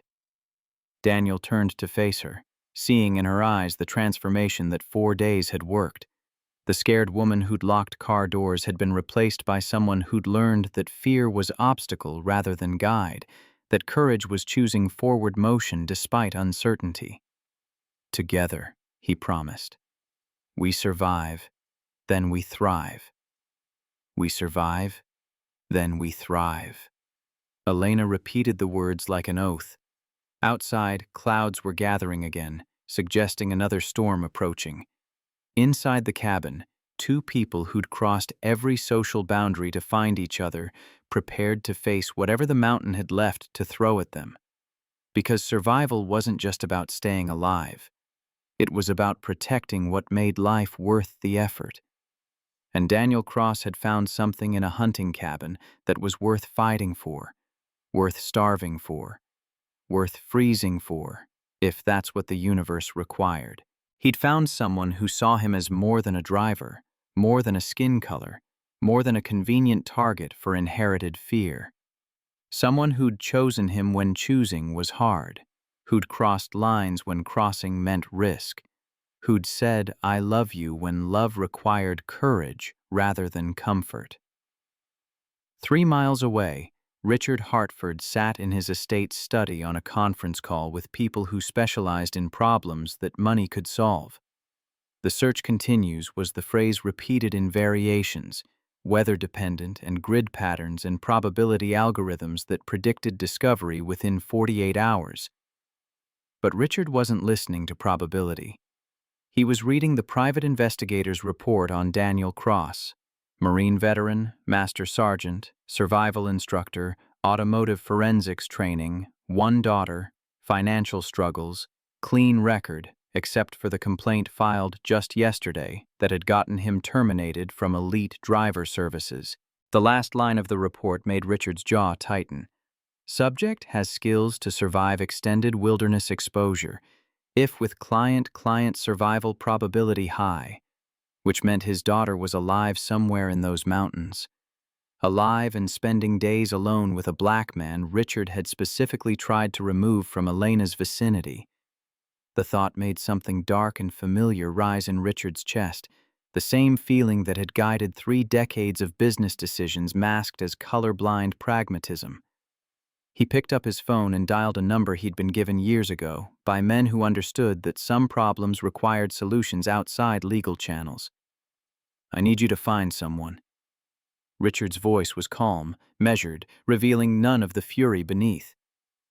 "And when you find him, I need him to understand that certain boundaries exist for reasons, that crossing those boundaries has consequences he won't forget." The voice on the other end asked questions. Richard provided answers: names, descriptions, last known location, the make and model of the SUV, the specific mountain road where cell signals had gone dead. "And if he's touched my daughter?" Richard let the sentence hang unfinished. "We'll handle it." The voice carried the certainty of people who'd handled things before, who knew how to make problems disappear in ways that left no questions. Law enforcement felt motivated to pursue. Richard ended the call and returned to staring at Daniel Cross's photo, memorizing the face of the man who'd put his daughter in danger through the simple act of existing in spaces where he didn't belong. 4 days. 4 days of his daughter trapped with someone Richard had spent Elena's entire life teaching her to fear. 4 days of proximity that could undo 28 years of careful instruction. 4 days that could end with his daughter looking at Richard like he was the problem instead of the black man who'd infiltrated their lives. The thought was intolerable. The solution was already in motion. And when rescue came, when the helicopters finally spotted that cabin and brought Elena home, Richard would be ready to ensure certain people understood that his daughter's gratitude didn't translate to permission. Some lines existed to protect order. Some boundaries served purposes larger than individual desire. And Richard Hartford had spent 30 years defending those lines, had built an empire on the foundation of keeping certain people in certain places. A driver was a driver. A daughter was a daughter. And the mathematics of those roles didn't include romance or gratitude or any other emotion that suggested equality between positions fundamentally unequal. Richard returned to his conference call and authorized additional resources for the search, because he wanted his daughter found, wanted her brought home, wanted the situation resolved before contamination became permanent. And Daniel Cross would learn what happened to people who forgot their place, who accepted kindness from wealthy white women and mistook it for something more, who threatened the natural order through proximity, neither requested nor earned. The lesson would be thorough. The consequences would be clear. And by the time Richard finished, no one would mistake his protection for anything except what it was: power exercised without mercy in defense of boundaries that couldn't be crossed without penalty. In the cabin, unaware of plans being made 3 miles away, Daniel added the last log to the fire and watched Elena sleep. Tomorrow they'd face the choice of staying or walking. Tomorrow they'd discover if rescue found them or if they needed to find rescue themselves. But tonight, for these final hours of isolation, they had warmth and each other and the belief that love could survive what the world would throw at it. Daniel knew better than to trust that belief, had seen too much of what the world did to people who defied its categories. But knowledge didn't erase hope, and hope was what you held on to when everything else had been taken. He pulled Elena closer and closed his eyes, listening to her breathing mix with the fire's crackle and the wind's howl. We survive, then we thrive. The words felt less like promise and more like prayer. But prayer was what you offered when action wasn't enough, when the universe needed persuading, when the next chapter remained unwritten and faith was the only weapon available for shaping it toward grace instead of tragedy. The helicopter found them on the 7th morning, when their last can of beans sat empty on the counter, and Daniel had been calculating whether they could survive a walk down the mountain, or if exposure would claim them before they reached help. The sound came from the north this time, deliberate and methodical, the search pattern finally completing its grid. Daniel grabbed the emergency blanket and ran outside with Elena behind him. They waved and shouted until their voices went hoarse, until the helicopter banked hard in their direction and descended into the clearing behind the cabin. Rotor wash sent snow spiraling into the air, creating a white tornado that obscured everything except the machine's dark bulk settling onto the ground. 2 paramedics emerged first, followed by a search and rescue coordinator who checked their vitals with professional efficiency. Daniel's blood pressure was elevated. Elena showed signs of mild malnutrition and hypothermia exposure. Both were dehydrated, despite melting snow for water. The coordinator radioed their status while paramedics wrapped them in heated blankets that felt like luxury after 7 days of rationed warmth. "We need to transport you separately for medical evaluation." The coordinator's voice carried the authority of someone accustomed to compliance. "Mr. Cross, you'll go in the first helicopter. Ms. Hartford, you'll wait for the second transport in approximately 20 minutes. Elena grabbed Daniel's hand before he could be led away. "No, we stay together." "Ma'am, protocol requires—" "I don't care about protocol. We survived 7 days together. We leave together." The coordinator looked between them, his expression shifting as he calculated implications he hadn't been briefed to handle. Then he nodded slowly. "Both of you in the first helicopter. Let's move." They lifted off 15 minutes later, the cabin shrinking below them until it became a dark square in an ocean of white. Daniel watched it disappear and felt something like grief, recognizing that the place where they'd found each other would become memory rather than sanctuary. Elena pressed against his side, her hand locked in his, neither willing to release the connection that had sustained them through cold and fear and the slow erosion of who they'd been before the crash. The helicopter descended toward a hospital landing pad where vehicles waited in configurations that suggested more than medical response. Daniel counted 3 SUVs, 2 police cruisers, and a limousine that could only belong to one person. His stomach tightened as the skids touched concrete and the rotors began their descent into silence. Richard Hartford stood beside the limousine, flanked by 2 men in expensive suits who had lawyer written in every angle of their posture. Blake Morrison waited 3 steps behind, his face arranged in an expression of concern so practiced it looked painted on. 2 police officers stood at attention, their presence suggesting authority that could be activated with a word from the right person. The helicopter door opened and paramedics helped Elena out first. She took 3 steps before her father closed the distance and pulled her into an embrace calculated to look spontaneous for any cameras that might be recording. Daniel climbed out and stood at the edge of the landing pad, watching the performance with the detachment of someone who understood his role in this particular theater. "Elena, thank God you're safe." Richard's voice carried across the space between helicopter and vehicles, pitched for maximum emotional impact. "I was terrified when we lost communication. The storm, the crash, days without knowing if you were alive."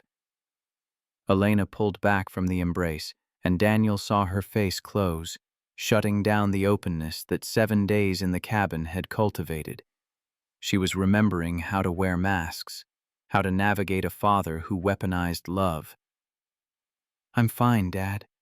Daniel kept me alive." Richard's eyes moved to Daniel with an assessment that took seconds but felt comprehensive. Daniel saw himself through Richard Hartford's perspective, a black man in ruined clothes who'd spent 7 days alone with a white woman worth hundreds of millions, who'd crossed lines that wealthy fathers paid security firms to maintain. "Mr. Cross, I'm sure you did your job adequately." Richard's tone transformed adequate into insult through the precise deployment of emphasis. "We'll need to discuss the details of what happened up there." Blake stepped forward and took Elena's arm with the proprietary certainty of someone who believed he owned rights to her body. "Baby, you must have been terrified. Let's get you checked out by real doctors." Elena pulled her arm free with enough force to make Blake stumble. "Don't touch me. Honey, you're obviously traumatized." "I'm not traumatized and I'm not your baby. We need to talk, Blake, but not here." Daniel watched the dynamic shift, saw Elena asserting boundaries she'd never established before, saw Blake's confusion at resistance he hadn't encountered in 2 years of engagement. Richard's face darkened as he calculated what 7 days had changed beyond his daughter's survival skills. "Elena, Mr. Morrison has been very worried about you. Perhaps you should show some appreciation for his concern." Richard's voice carried the particular edge of a man who expected obedience and received challenges instead. "I appreciate his concern. I don't appreciate being grabbed like property." Elena turned to face her father directly. "Dad, I need to thank Daniel properly. He saved my life multiple times. He gave me his last food, his only warm clothes, taught me how to survive. I owe him everything." "You owe him gratitude, which I'm sure we can express through appropriate compensation. Now let's get you to the hospital. I need to talk to him first, privately." Richard's jaw tightened, but he nodded curtly. 5 minutes. Then you're getting medical attention whether you want it or not." Elena crossed to where Daniel stood at the edge of the pad, her approach deliberate enough that everyone watching understood this wasn't casual. She took his hands in hers, ignoring the gasps from Blake and the way Richard's shoulders went rigid. "When I get back, when all this settles, I'm going to call you. We'll figure this out together." Daniel wanted to believe her, wanted to trust that the woman who'd kissed him in the cabin existed outside that context. But they were back in the world now. The world where fathers controlled trust funds and fiancés owned law firms and drivers knew their place or paid consequences. "Elena, listen to me carefully. Your father is already planning how to separate us. He's probably had a private investigator compile a file on me, found every mistake I've made, every vulnerability he can exploit. When you get home, when the pressure starts, when he threatens to cut you off or disinherit you or whatever leverage he plans to use, you need to be prepared for how hard this gets." "I know it will be hard. I don't care." "You say that now." Elena cut him off by kissing him, right there on the hospital landing pad with her father watching and Blake witnessing, and paramedics suddenly finding other places to look. The kiss lasted 3 seconds and communicated everything words couldn't. Defiance. Commitment. The absolute refusal to pretend the cabin hadn't changed them both. When she pulled back, her eyes were fierce. "I love you. That doesn't change because we're not trapped anymore. It changes because now we get to choose it every day instead of having it forced by circumstance." Daniel touched her face, memorizing features he might not see again if Richard Hartford had anything to say about it. "I love you too. But love isn't armor against what's coming. Then we'll get hurt. Get? But we'll get hurt together or not at all." Richard's voice cut across the landing pad like a blade. "Elena, now."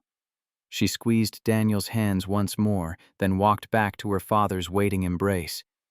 Richard guided her toward the limousine with a hand on her back that looked gentle, but Daniel recognized as control. Blake followed, shooting Daniel a look that promised retribution through legal channels or physical ones, or whatever means wealth made available. The police officers moved toward Daniel with the careful neutrality of people following orders they didn't necessarily agree with. The older one, maybe 50 with gray at his temples, cleared his throat. "Mr. Cross, we need to take your statement about the crash. Protocol for incidents involving high-profile individuals." Daniel nodded and allowed himself to be guided toward a police cruiser. He looked back once and saw Elena watching from the limousine's rear window, her hand pressed against the glass. Then the vehicle pulled away, and she disappeared from view. The police station interrogation felt designed to unsettle, even though Daniel had done nothing requiring interrogation. They sat him in a room with cinder-block walls and a metal table bolted to the floor, made him wait 40 minutes before anyone entered, a psychological technique he recognized from military police procedures. When the detective finally arrived, she carried a folder thick enough to suggest comprehensive research. "Mr. Cross, I'm Detective Sarah Brennan." She sat across from him and opened the folder to reveal photographs. The crashed SUV, the tree blocking the road, the cabin from multiple angles, including interior shots that made Daniel realize they'd already been inside examining evidence. "Walk me through what happened, starting from when you picked up Ms. Hartford." Daniel recounted the events with the precision his Marine training had instilled. Times, locations, decisions made, reasons for those decisions. Detective Brennan took notes and asked clarifying questions that felt more thorough than a simple accident required. When Daniel finished, she leaned back and studied him with an expression that mixed professional assessment with something that might have been sympathy. "Mr. Cross, I'm going to be direct with you. Richard Hartford has significant influence in this county. He's already retained counsel to examine potential liability in this accident. They're particularly interested in why you continued driving despite weather warnings and Ms. Hartford's expressed concerns about safety. She insisted we keep driving. I advised multiple times that we should stop. Your word against hers, and her father has resources to make your word sound less credible than hers." Daniel felt the familiar weight settling on his shoulders, the recognition that truth mattered less than power when the two came into conflict. "What exactly are you telling me, Detective?" Brennan closed the folder and met his eyes. "I'm telling you that this investigation could go several directions depending on whose version we're encouraged to believe. I'm also telling you that sometimes the smart play is accepting a settlement that makes everyone go away happy. A settlement that includes signing a non-disclosure agreement and staying away from Elena Hartford." "Something like that." Daniel stood, his chair scraping against concrete. "Am I being charged with anything?" "Not at this time." "Then I'm leaving. If Mr. Hartford wants to pursue liability, he can do it through proper channels. But I'm not signing away my right to tell the truth about what happened." Brennan stood as well, her expression shifting to something closer to respect. "For what it's worth, Mr. Cross, I read the entire file. I know what you did up there, how you kept Ms. Hartford alive. You're a good man who got put in an impossible situation. I hope that matters when this gets ugly." "It won't. But thank you for saying it anyway." Daniel left the police station and checked his phone, which had been charging while he gave his statement. 43 missed calls, most from unknown numbers, several from Elite Driver Services, 3 from Riley's school, and 1 from a Detroit area code he recognized as Mrs. Johnson. His voicemail was full, the notification icon blinking with messages he didn't have energy to process. He called Mrs. Johnson first. She answered on the first ring. "Daniel, thank the Lord. We've been so worried. Riley's been crying for 3 days asking where you were. The news said there was an accident, but nobody would tell us anything." "I'm okay. Is Riley there?" "She's at school.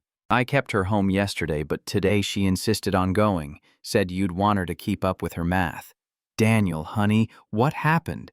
"Long story. I'll explain when I get back. Should be home tonight if I can get a rental car. Can you keep her one more night?" "Of course, but Daniel, there's something else. A man came by yesterday asking questions about you, said he was from a law firm, wanted to know about your character, your habits, whether you had drug problems or anger issues or anything concerning. Daniel's stomach dropped. Richard Hartford wasn't wasting time. What did you tell him? I told him you were the best father and best neighbor anyone could ask for, that Riley was a blessing and you were raising her right, and that he could take his questions and his suspicious attitude somewhere else.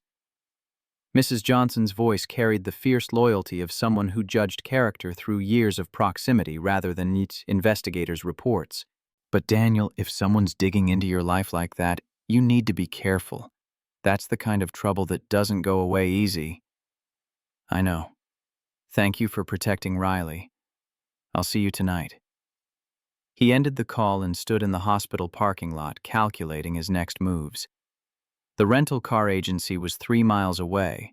His apartment in Detroit was 6 hours north, and somewhere in Connecticut, Elena Hartford was beginning to understand the full weight of her father's opposition. Daniel's phone rang. Unknown number. He answered anyway. Mr. Cross, this is Bernard Whitmore from Hartford Development Legal Counsel. We'd like to meet with you this afternoon to discuss a potential settlement regarding the accident. I already gave my statement to police. This isn't about criminal liability. This is about compensating you for your time and distress, ensuring you have resources to deal with any medical issues that arise from your ordeal. Mr. Hartford is prepared to be very generous. How generous? $250,000 in exchange for signing a standard non-disclosure agreement and agreeing to cease all contact with Ms. Hartford. Daniel felt rage building in his chest, the kind that made his hands shake and his vision narrow. They were trying to buy him off, put a price on 7 days of keeping Elena alive, reduce their connection to a transaction that could be resolved through Hartford's checkbook. Tell Mr. Hartford I'm not interested in his settlement or his conditions. What happened between me and his daughter is between us, and no amount of money changes that. Mr. Cross, I strongly advise you to reconsider. Mr. Hartford has substantial resources and isn't accustomed to people declining his generous offers. The alternative to accepting this settlement could become quite unpleasant for you. Is that a threat? It's a reality check. Please think carefully about what's best for your daughter. Single fathers with limited income face particular vulnerabilities when wealthy families decide to examine their fitness as parents. The threat landed with the precision of a weapon designed to strike at the exact point where Daniel was weakest. They would go after Riley, use family court and child services and the machinery of institutional power to suggest that a father who lived paycheck to paycheck couldn't provide adequately for his daughter. You touch my daughter and I will burn your entire family down. That's not a threat, Mr. Whitmore. That's a promise from someone who knows how to fight wars. Daniel ended the call before the lawyer could respond. His hands were shaking, adrenaline flooding his system the way it had before missions where survival was uncertain and violence was guaranteed. Richard Hartford had just declared war, and the battlefield was every aspect of Daniel's life that could be used as leverage. He called Jake Williams, his friend from the Marines who now worked as an investigator for the Department of Justice Civil Rights Division. Jake answered with the easy familiarity of someone who'd shared foxholes and understood that some bonds didn't break. Danny boy, heard you had some excitement in Connecticut. You good? No, I need your help, Jake. I think I've stumbled into something bigger than a car accident and a rich man's anger. Talk to me. Daniel found a quiet corner of the parking lot and laid out everything. The complaint filed before the accident, Richard Hartford's immediate hostility, the settlement offer that came with threats, Mrs. Johnson's report about investigators asking questions. Jake listened without interrupting, and Daniel heard the sound of typing in the background. Danny, I'm pulling some records while you talk. Hartford Development, Richard Hartford, Connecticut discrimination complaints. Give me a second. More typing, then a low whistle. Okay, this is interesting. Hartford Development has been named in 73 separate discrimination complaints over the past 6 years. Employment discrimination, housing discrimination, contractor retaliation. All of them settled quietly with NDAs attached. None of them went to trial. 73 cases in 6 years? That's not random. That's a pattern. That's systematic discrimination with enough money behind it to make victims go away before they can establish precedent. Jake's voice shifted into the tone he used when cases moved from personal favor to professional interest. Danny, do you have any documentation from your experience? Anything that shows how Hartford treated you? I have Elena's word. She saw everything, can testify to the prejudice, the threats, the way her father operates. And will she testify? Because that's the key here. If Richard Hartford's daughter is willing to go on record about his practices, we might have enough to open a federal investigation into a 30-year pattern of civil rights violations. Daniel thought about Elena pressed against the limousine window, her hand on the glass, her face already showing the strain of being pulled between family and choice. Asking her to testify meant asking her to destroy her father publicly, burn down the only family she had left, become the kind of enemy that wealth never forgave. I don't know. She's back in his world now, under his control. He'll work on her, wear her down, make her doubt everything that happened in the cabin. Then you need to reach her before he finishes the process. You need her to document everything she knows, everything she witnessed, every conversation where her father revealed his systematic discrimination. If we can establish pattern and practice, we can bring RICO charges, conspiracy to deprive civil rights, racketeering, the full weight of federal prosecution. That's declaring nuclear war, Jake. That's not just protecting myself, that's destroying the Hartford empire. Sometimes the only way to stop a bully is to hit back hard enough that they can't get up again. And Danny? If what I'm seeing in these records is accurate, Richard Hartford has spent 30 years destroying black families, black businesses, black futures. Maybe it's time someone returned the favor. Daniel felt the mission parameters shifting, expanding from personal survival to something larger. He'd spent 8 years in the Marines learning that sometimes individual battles connected to broader wars, that tactical decisions had strategic implications, that choosing to fight or retreat shaped outcomes beyond immediate circumstances. What do I need to do? First, document everything. Every threat, every contact, every settlement offer. Record phone calls if Connecticut is a one-party consent state, which it is. Second, stay visible and legal. They'll try to provoke you into doing something they can use against you. Don't give them ammunition. Third, find allies. Other people Hartford has destroyed, other families with stories that match yours. Build a coalition. And Elena? Jake was quiet for a moment. Brother, I can't tell you what to do about the woman you love, but I can tell you that if she's real, if what you found up there matters more than comfort, she'll choose truth even when truth costs everything. And if she doesn't, then you saved each other's lives and shared something beautiful for 7 days. And that's more than most people get. Daniel ended the call and stood in the parking lot watching clouds move across gray sky. 7 days ago, he'd been a driver who picked up wealthy clients and drove them where they needed to go, invisible and forgettable. Now, he stood at the center of a war between inherited power and the kind of justice that only came through dismantling systems. Brick by expensive brick. His phone buzzed. Text from an unknown number. This is Elena.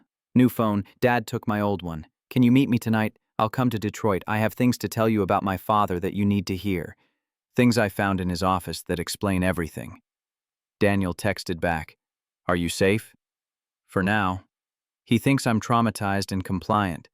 He doesn't know I've been reading his files while he sleeps. Tonight, 8 p.m., I'll send you an address. Daniel rented a car with the last space on his credit card and began the 6-hour drive to Detroit. He called Riley's school and left a message that he'd pick her up tomorrow, called Mrs. Johnson and arranged extended child care, called Elite Driver Services and formally quit before they could officially terminate him. The miles disappeared under wheels that carried him toward the city where he'd been born, where Sarah was buried, where Riley waited with questions Daniel would need to answer carefully. He rehearsed explanations that could make sense to an 8-year-old. Daddy met someone special in Connecticut, but her father doesn't approve, so things might be complicated for a while. Complicated.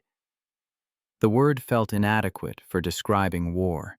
He arrived in Detroit as sunset painted the sky orange and purple, colors that reminded him of fires burning in distant countries. The address Elena sent led to a hotel in Midtown, the kind of place that catered to business travelers and offered anonymity through standardized luxury. Daniel parked and checked his reflection in the rearview mirror. 7 days in a cabin had left him gaunt, the lines around his eyes deeper, the gray at his temples more pronounced. He looked like someone who'd survived something, which was accurate, even if the thing he'd survived wasn't finished with him yet. Elena waited in the hotel lobby, dressed in jeans and a simple sweater that made her look younger than her designer clothes had. She saw Daniel and crossed the distance between them without hesitation, wrapping her arms around him with the desperate certainty of someone who'd been denied contact for too long. "I thought maybe you wouldn't come. I thought maybe you'd decided it was too hard." Daniel held her and felt some of the tension leave his shoulders. "I came. We're here. What did you find?" Elena pulled back and gestured toward the elevators. "I have a room. We should talk somewhere private." They rode to the 8th floor in silence, the elevator's mechanical hum filling space that conversation couldn't. Elena unlocked room 847 and Daniel followed her inside, noting the laptop open on the desk, the scattered papers, the USB drive sitting beside the computer like evidence waiting to be processed. "I need to show you something. It's going to make you angry. Probably make you hate my father even more than you already do. But you need to know what we're dealing with." Elena sat at the desk and turned the laptop so Daniel could see the screen. "This is the Old Harbor Group. It's a secret society my father joined 30 years ago, just after my mother died. Membership is exclusively wealthy white men from Connecticut and New York. Developers, lawyers, judges, police chiefs, politicians." Daniel leaned closer and read the document displayed, meeting minutes from monthly gatherings where members discussed strategies for maintaining property values, preventing urban encroachment, protecting neighborhood character. The language was coded, but the meaning was clear. This was organized discrimination dressed in respectability. Elena clicked through files, revealing the scope of what she'd discovered. They have a system. When a black family tries to buy in certain neighborhoods, member real estate agents steer them elsewhere. When black contractors bid on projects, member developers find technical violations to disqualify them. When black professionals get too successful, member lawyers file complaints that destroy reputations. 73 complaints in 6 years. Daniel spoke the number Jake had given him. That's systematic. It's worse than systematic. It's generational. Elena opened a spreadsheet showing cases dating back 30 years, names and outcomes and settlement amounts totaling $14.8 million in hush money, paid to keep victims silent. "My father isn't just a member, Daniel. He's the founder. He created this group after my mother died, said it was about preserving her legacy by protecting the communities she loved. But what he really meant was keeping those communities white." Daniel felt rage building alongside something colder and more dangerous. Clarity. This wasn't about Richard Hartford not wanting his daughter dating a black man. This was about a conspiracy that had operated with impunity for 3 decades, destroying families and futures to maintain the kind of segregation that money could still purchase even after laws said otherwise. "Why are you showing me this? Why risk your relationship with your father?" Elena turned to face him, her blue eyes carrying a fierceness that reminded him of the woman who'd survived 7 days in a cabin through sheer determination. Because I was part of the problem, because my privilege came from his discrimination, because every dollar that paid for my education and my clothes and my comfortable life was extracted from people he destroyed. Her voice broke slightly. I can't undo 30 years of damage, but I can stop pretending I didn't benefit from it, and I can help you burn the whole thing down. If you do this, if you testify against him, you lose everything. Your trust fund, your family, your place in the only world you've ever known. I know. I've been calculating the cost since I found these files. Elena stood and took Daniel's hands. But here's what I realized. Keeping silent makes me complicit. Protecting my father protects a system that treats human beings as obstacles to profit. And I can't do that anymore, Daniel. I can't wake up every day knowing I chose comfort over courage. Daniel pulled her close, feeling the weight of her choice, understanding what she was offering to sacrifice. This is going to get ugly. Your father won't just let us expose him. He'll fight with every resource he has, every connection, every lawyer, every dollar. He'll make us hurt. Then we hurt together. We survive, then we thrive. Isn't that what you taught me? They stood in the hotel room holding each other while the city lights flickered outside the window, while somewhere in Connecticut, Richard Hartford slept in his mansion, unaware that his daughter had just chosen to become his enemy, while 73 families who'd been silenced by settlements waited unknowingly for justice that was finally approaching. Daniel thought about Riley, about the world he wanted her to inherit, about whether letting Elena testify was protecting his daughter or putting her in danger. Then he thought about Sarah's last words, about surviving and thriving, about how sometimes the only way to thrive was to stop accepting survival as the best possible outcome. Okay, we do this, but we do it right, with documentation and legal protection and every safeguard we can build. Because when we take this shot at your father and his organization, we need to make sure it lands fatal. Elena nodded and returned to the laptop. I've copied everything to this USB drive. Meeting minutes, financial records, victim lists, settlement agreements. 30 years of evidence that proves systematic discrimination. And I'm willing to testify to everything I know, everything I witnessed. Everything my father told me over the years that I was too sheltered to understand. My friend Jake works for DOJ Civil Rights Division. He can coordinate a federal investigation, bring RICO charges, the full weight of federal prosecution. RICO means my father goes to prison. Elena stated it as fact rather than question, her voice steady despite what that meant. It means his empire collapses. It means everyone associated with the Old Harbor Group faces prosecution. Yes, it means all of those things. Can you live with that? Elena looked at him with eyes that had learned to see past the surface of comfortable lies. My father built an empire on suffering. He destroyed families, denied futures, perpetuated the kind of evil that hides behind legal language and property values. If stopping him means he goes to prison, then that's justice finally arriving 30 years late. Daniel called Jake and put the call on speaker. We have it. Everything you need to bring federal charges. Meeting minutes, financial records, victim lists going back 30 years. And we have a witness willing to testify. Richard Hartford's daughter. Jake let out a low whistle. That's game over for them. With insider testimony and documentation, we can bring conspiracy charges against every member of this organization. How soon can you get the evidence to me? Tonight, if you can meet us. We're in Detroit. I'm in Washington, but I can have someone at the Detroit FBI field office meet you within the hour. Don't email anything. Don't upload anything.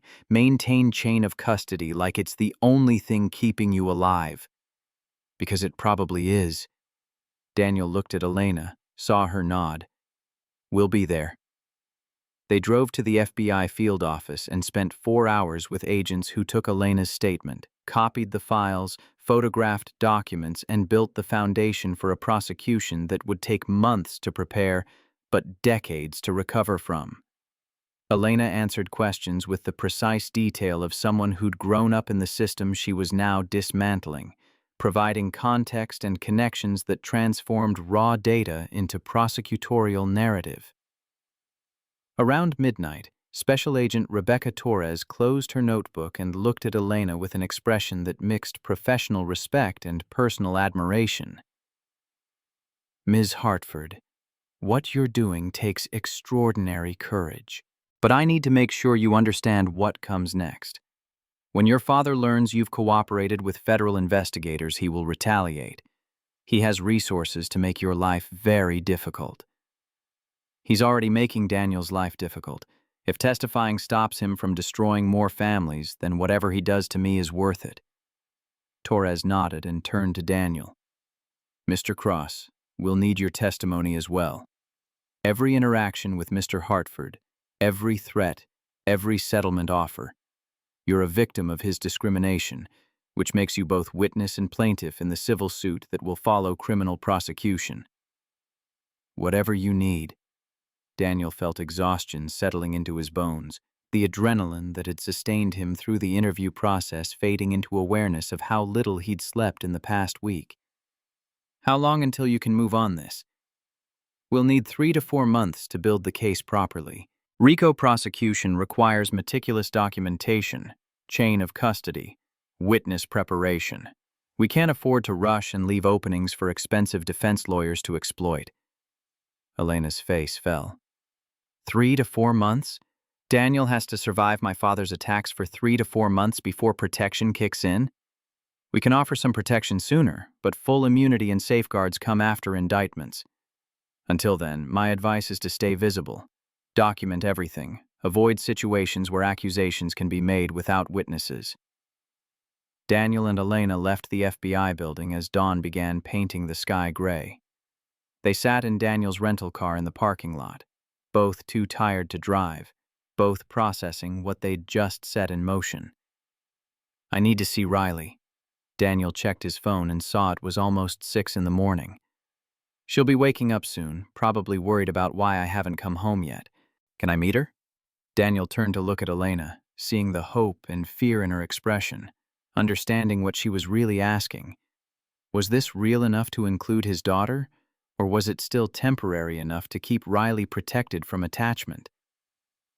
"If you meet Riley, if she gets to know you, and then this falls apart because the pressure gets too hard, it won't just be me you're leaving." "I know. That's why I'm asking. Because I'm not leaving, Daniel. I'm choosing this, choosing you, choosing to build something real instead of hiding in what's comfortable." Elena reached across the console and took his hand. "Let me meet your daughter. Let me prove this isn't cabin fever or trauma bonding or whatever everyone's going to say to dismiss what we found. This is real. We're real, and Riley deserves to know that." Daniel squeezed her hand and started the car. They drove through Detroit as the city woke, past neighborhoods where Sarah had grown up and Riley was learning to exist, past the cemetery where his wife rested under a headstone that said, "We survive. Then we thrive." Past the elementary school where his daughter would arrive in 2 hours expecting normalcy, even though normal had fundamentally shifted. Mrs. Johnson opened her door before Daniel could knock, Riley visible behind her in pajamas that had been slept in, her gap-toothed smile breaking across her face when she saw her father. "Daddy!" Riley launched herself into Daniel's arms and he caught her, holding tight while she squeezed his neck and cried into his shoulder. "I thought something bad happened. I thought maybe you weren't coming back." "I'm here, baby girl. I'm always coming back. You know that." Riley pulled back and spotted Elena standing behind Daniel, her curiosity immediately overtaking her relief. "Who's that?" Daniel glanced at Elena, saw her nervous smile, then back to his daughter. "This is Elena. She's someone very special to me." We survived something difficult together, and now she's going to be part of our lives, if that's okay with you." Riley studied Elena with the particular intensity of 8-year-olds who hadn't learned to hide their assessments. "Are you Daddy's girlfriend?" Elena knelt to Riley's level, her designer jeans touching concrete that probably cost more to clean than Daniel paid in monthly rent. "I hope to be, if you'll give me a chance. Your dad told me you're really good at math and want to build bridges. That's pretty amazing.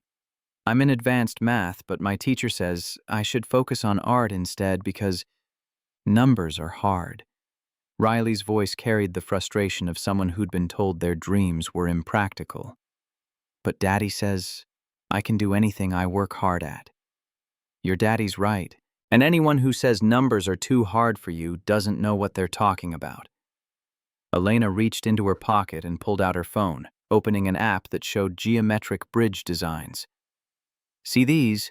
These are some of the most famous bridges in the world. Every line, every curve, every support is calculated with math. If you can do advanced math at 8 years old, you can absolutely build bridges when you grow up." Riley's eyes went wide, and she took the phone, scrolling through images with the fascination of someone seeing their future made tangible. "This one's pretty. The Golden Gate Bridge. How many numbers did they need to build it?" "Thousands, maybe millions. But someone had to calculate every single one because bridges don't work on guesses. They work on math being exactly right." Riley looked from the phone to Elena to Daniel, her expression showing the calculation happening behind those eyes that saw more than 8-year-olds usually noticed. "Okay, you can be Daddy's girlfriend, but you have to promise not to leave like Mommy did." The words landed with the weight of a child's deepest fear, the loss Riley had experienced at 4 years old and never fully processed. Elena's eyes filled with tears, but she didn't look away. "Riley, I can't promise nothing bad will ever happen, but I can promise that if I leave, it won't be because I stopped loving you and your dad. It'll be because something bigger than my choice forced us apart. And I'll fight with everything I have to make sure that doesn't happen."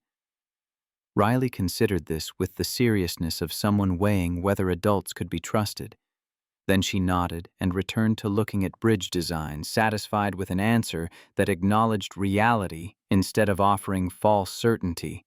Daniel looked at Elena, kneeling on Mrs. Dane Johnson's concrete porch, explaining load-bearing structures to an 8-year-old who'd been told she should focus on art, and felt something shift in his chest. This wasn't cabin fever. This wasn't trauma.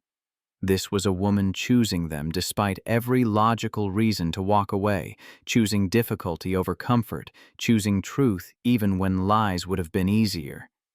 Mrs. Johnson appeared in the doorway with coffee and the knowing look of someone who'd watched Daniel struggle through widowhood and single parenting. "Y'all come inside. Riley needs breakfast, and you two look like you could use some feeding, too." They sat around Mrs. Johnson's kitchen table eating eggs and toast, while Riley asked Elena approximately 400 questions about everything from her favorite color to whether she liked science fairs to why she talked funny. Elena answered with patience and humor, never talking down, never pretending to be something she wasn't. Daniel watched his daughter and the woman he loved figure out how to exist in the same space. Watched the beginning of something that felt like family, even though family was supposed to take longer than this to form. But maybe families were like survival situations.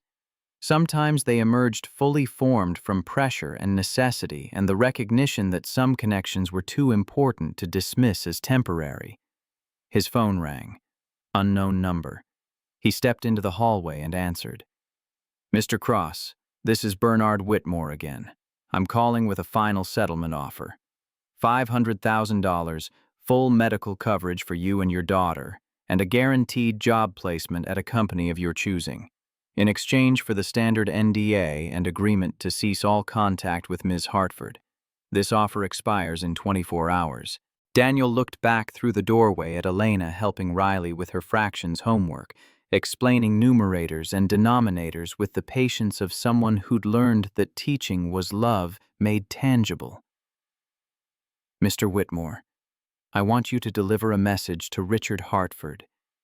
Tell him his daughter is currently in my apartment, eating breakfast with my daughter, and there's nothing he can offer me that's worth more than that. Tell him I've documented every threat, recorded every settlement offer, and built a case that ends with him in federal prison. And tell him that the only reason he still has time to prepare a defense is because federal investigations move slowly, not because I'm willing to bargain. Mr. Cross, you're making a terrible mistake. No. Your boss made the mistake when he built an empire on discrimination and thought no one would ever have the courage to burn it down. We're done negotiating. Daniel ended the call and returned to the kitchen where his daughter was laughing at something Elena had said about bridge cables.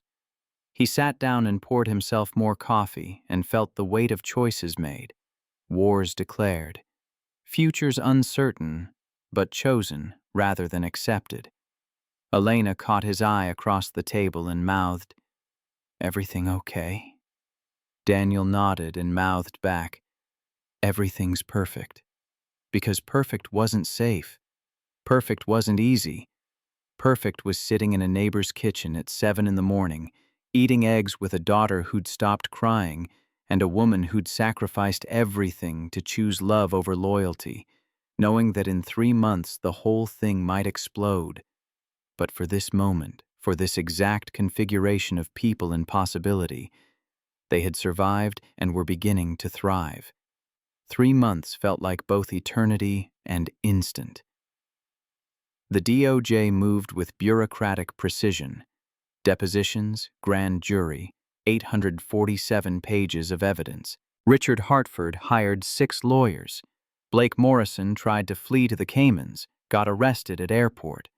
The courtroom was exactly as Daniel had seen it in the cold open that March morning. Federal judge. Richard and Blake in orange jumpsuits. Conspiracy to deprive civil rights. Racketeering. Witness tampering. Behind Daniel, 73 families whose cases were reopened. 87 people total. All black. All destroyed by Old Harbor Group. All vindicated today. Riley squeezed his hand. Elena, now wearing a simple engagement ring Daniel bought with his first paycheck from the veterans advocacy job, stood beside him as the judge read the verdict. Guilty. All counts. Richard Hartford, 14 years federal prison. Blake Morrison, 8 years. 6 other Old Harbor members, 4 to 12 years each. The gallery erupted. Daniel felt tears he didn't know he was crying. Riley whispered, "Daddy, we thrived." Elena kissed him. Riley hugged them both. And somewhere, Daniel felt Sarah smiling. They'd survived. Now they were thriving, and 73 families would thrive with them. Justice, 30 years late, but justice nonetheless.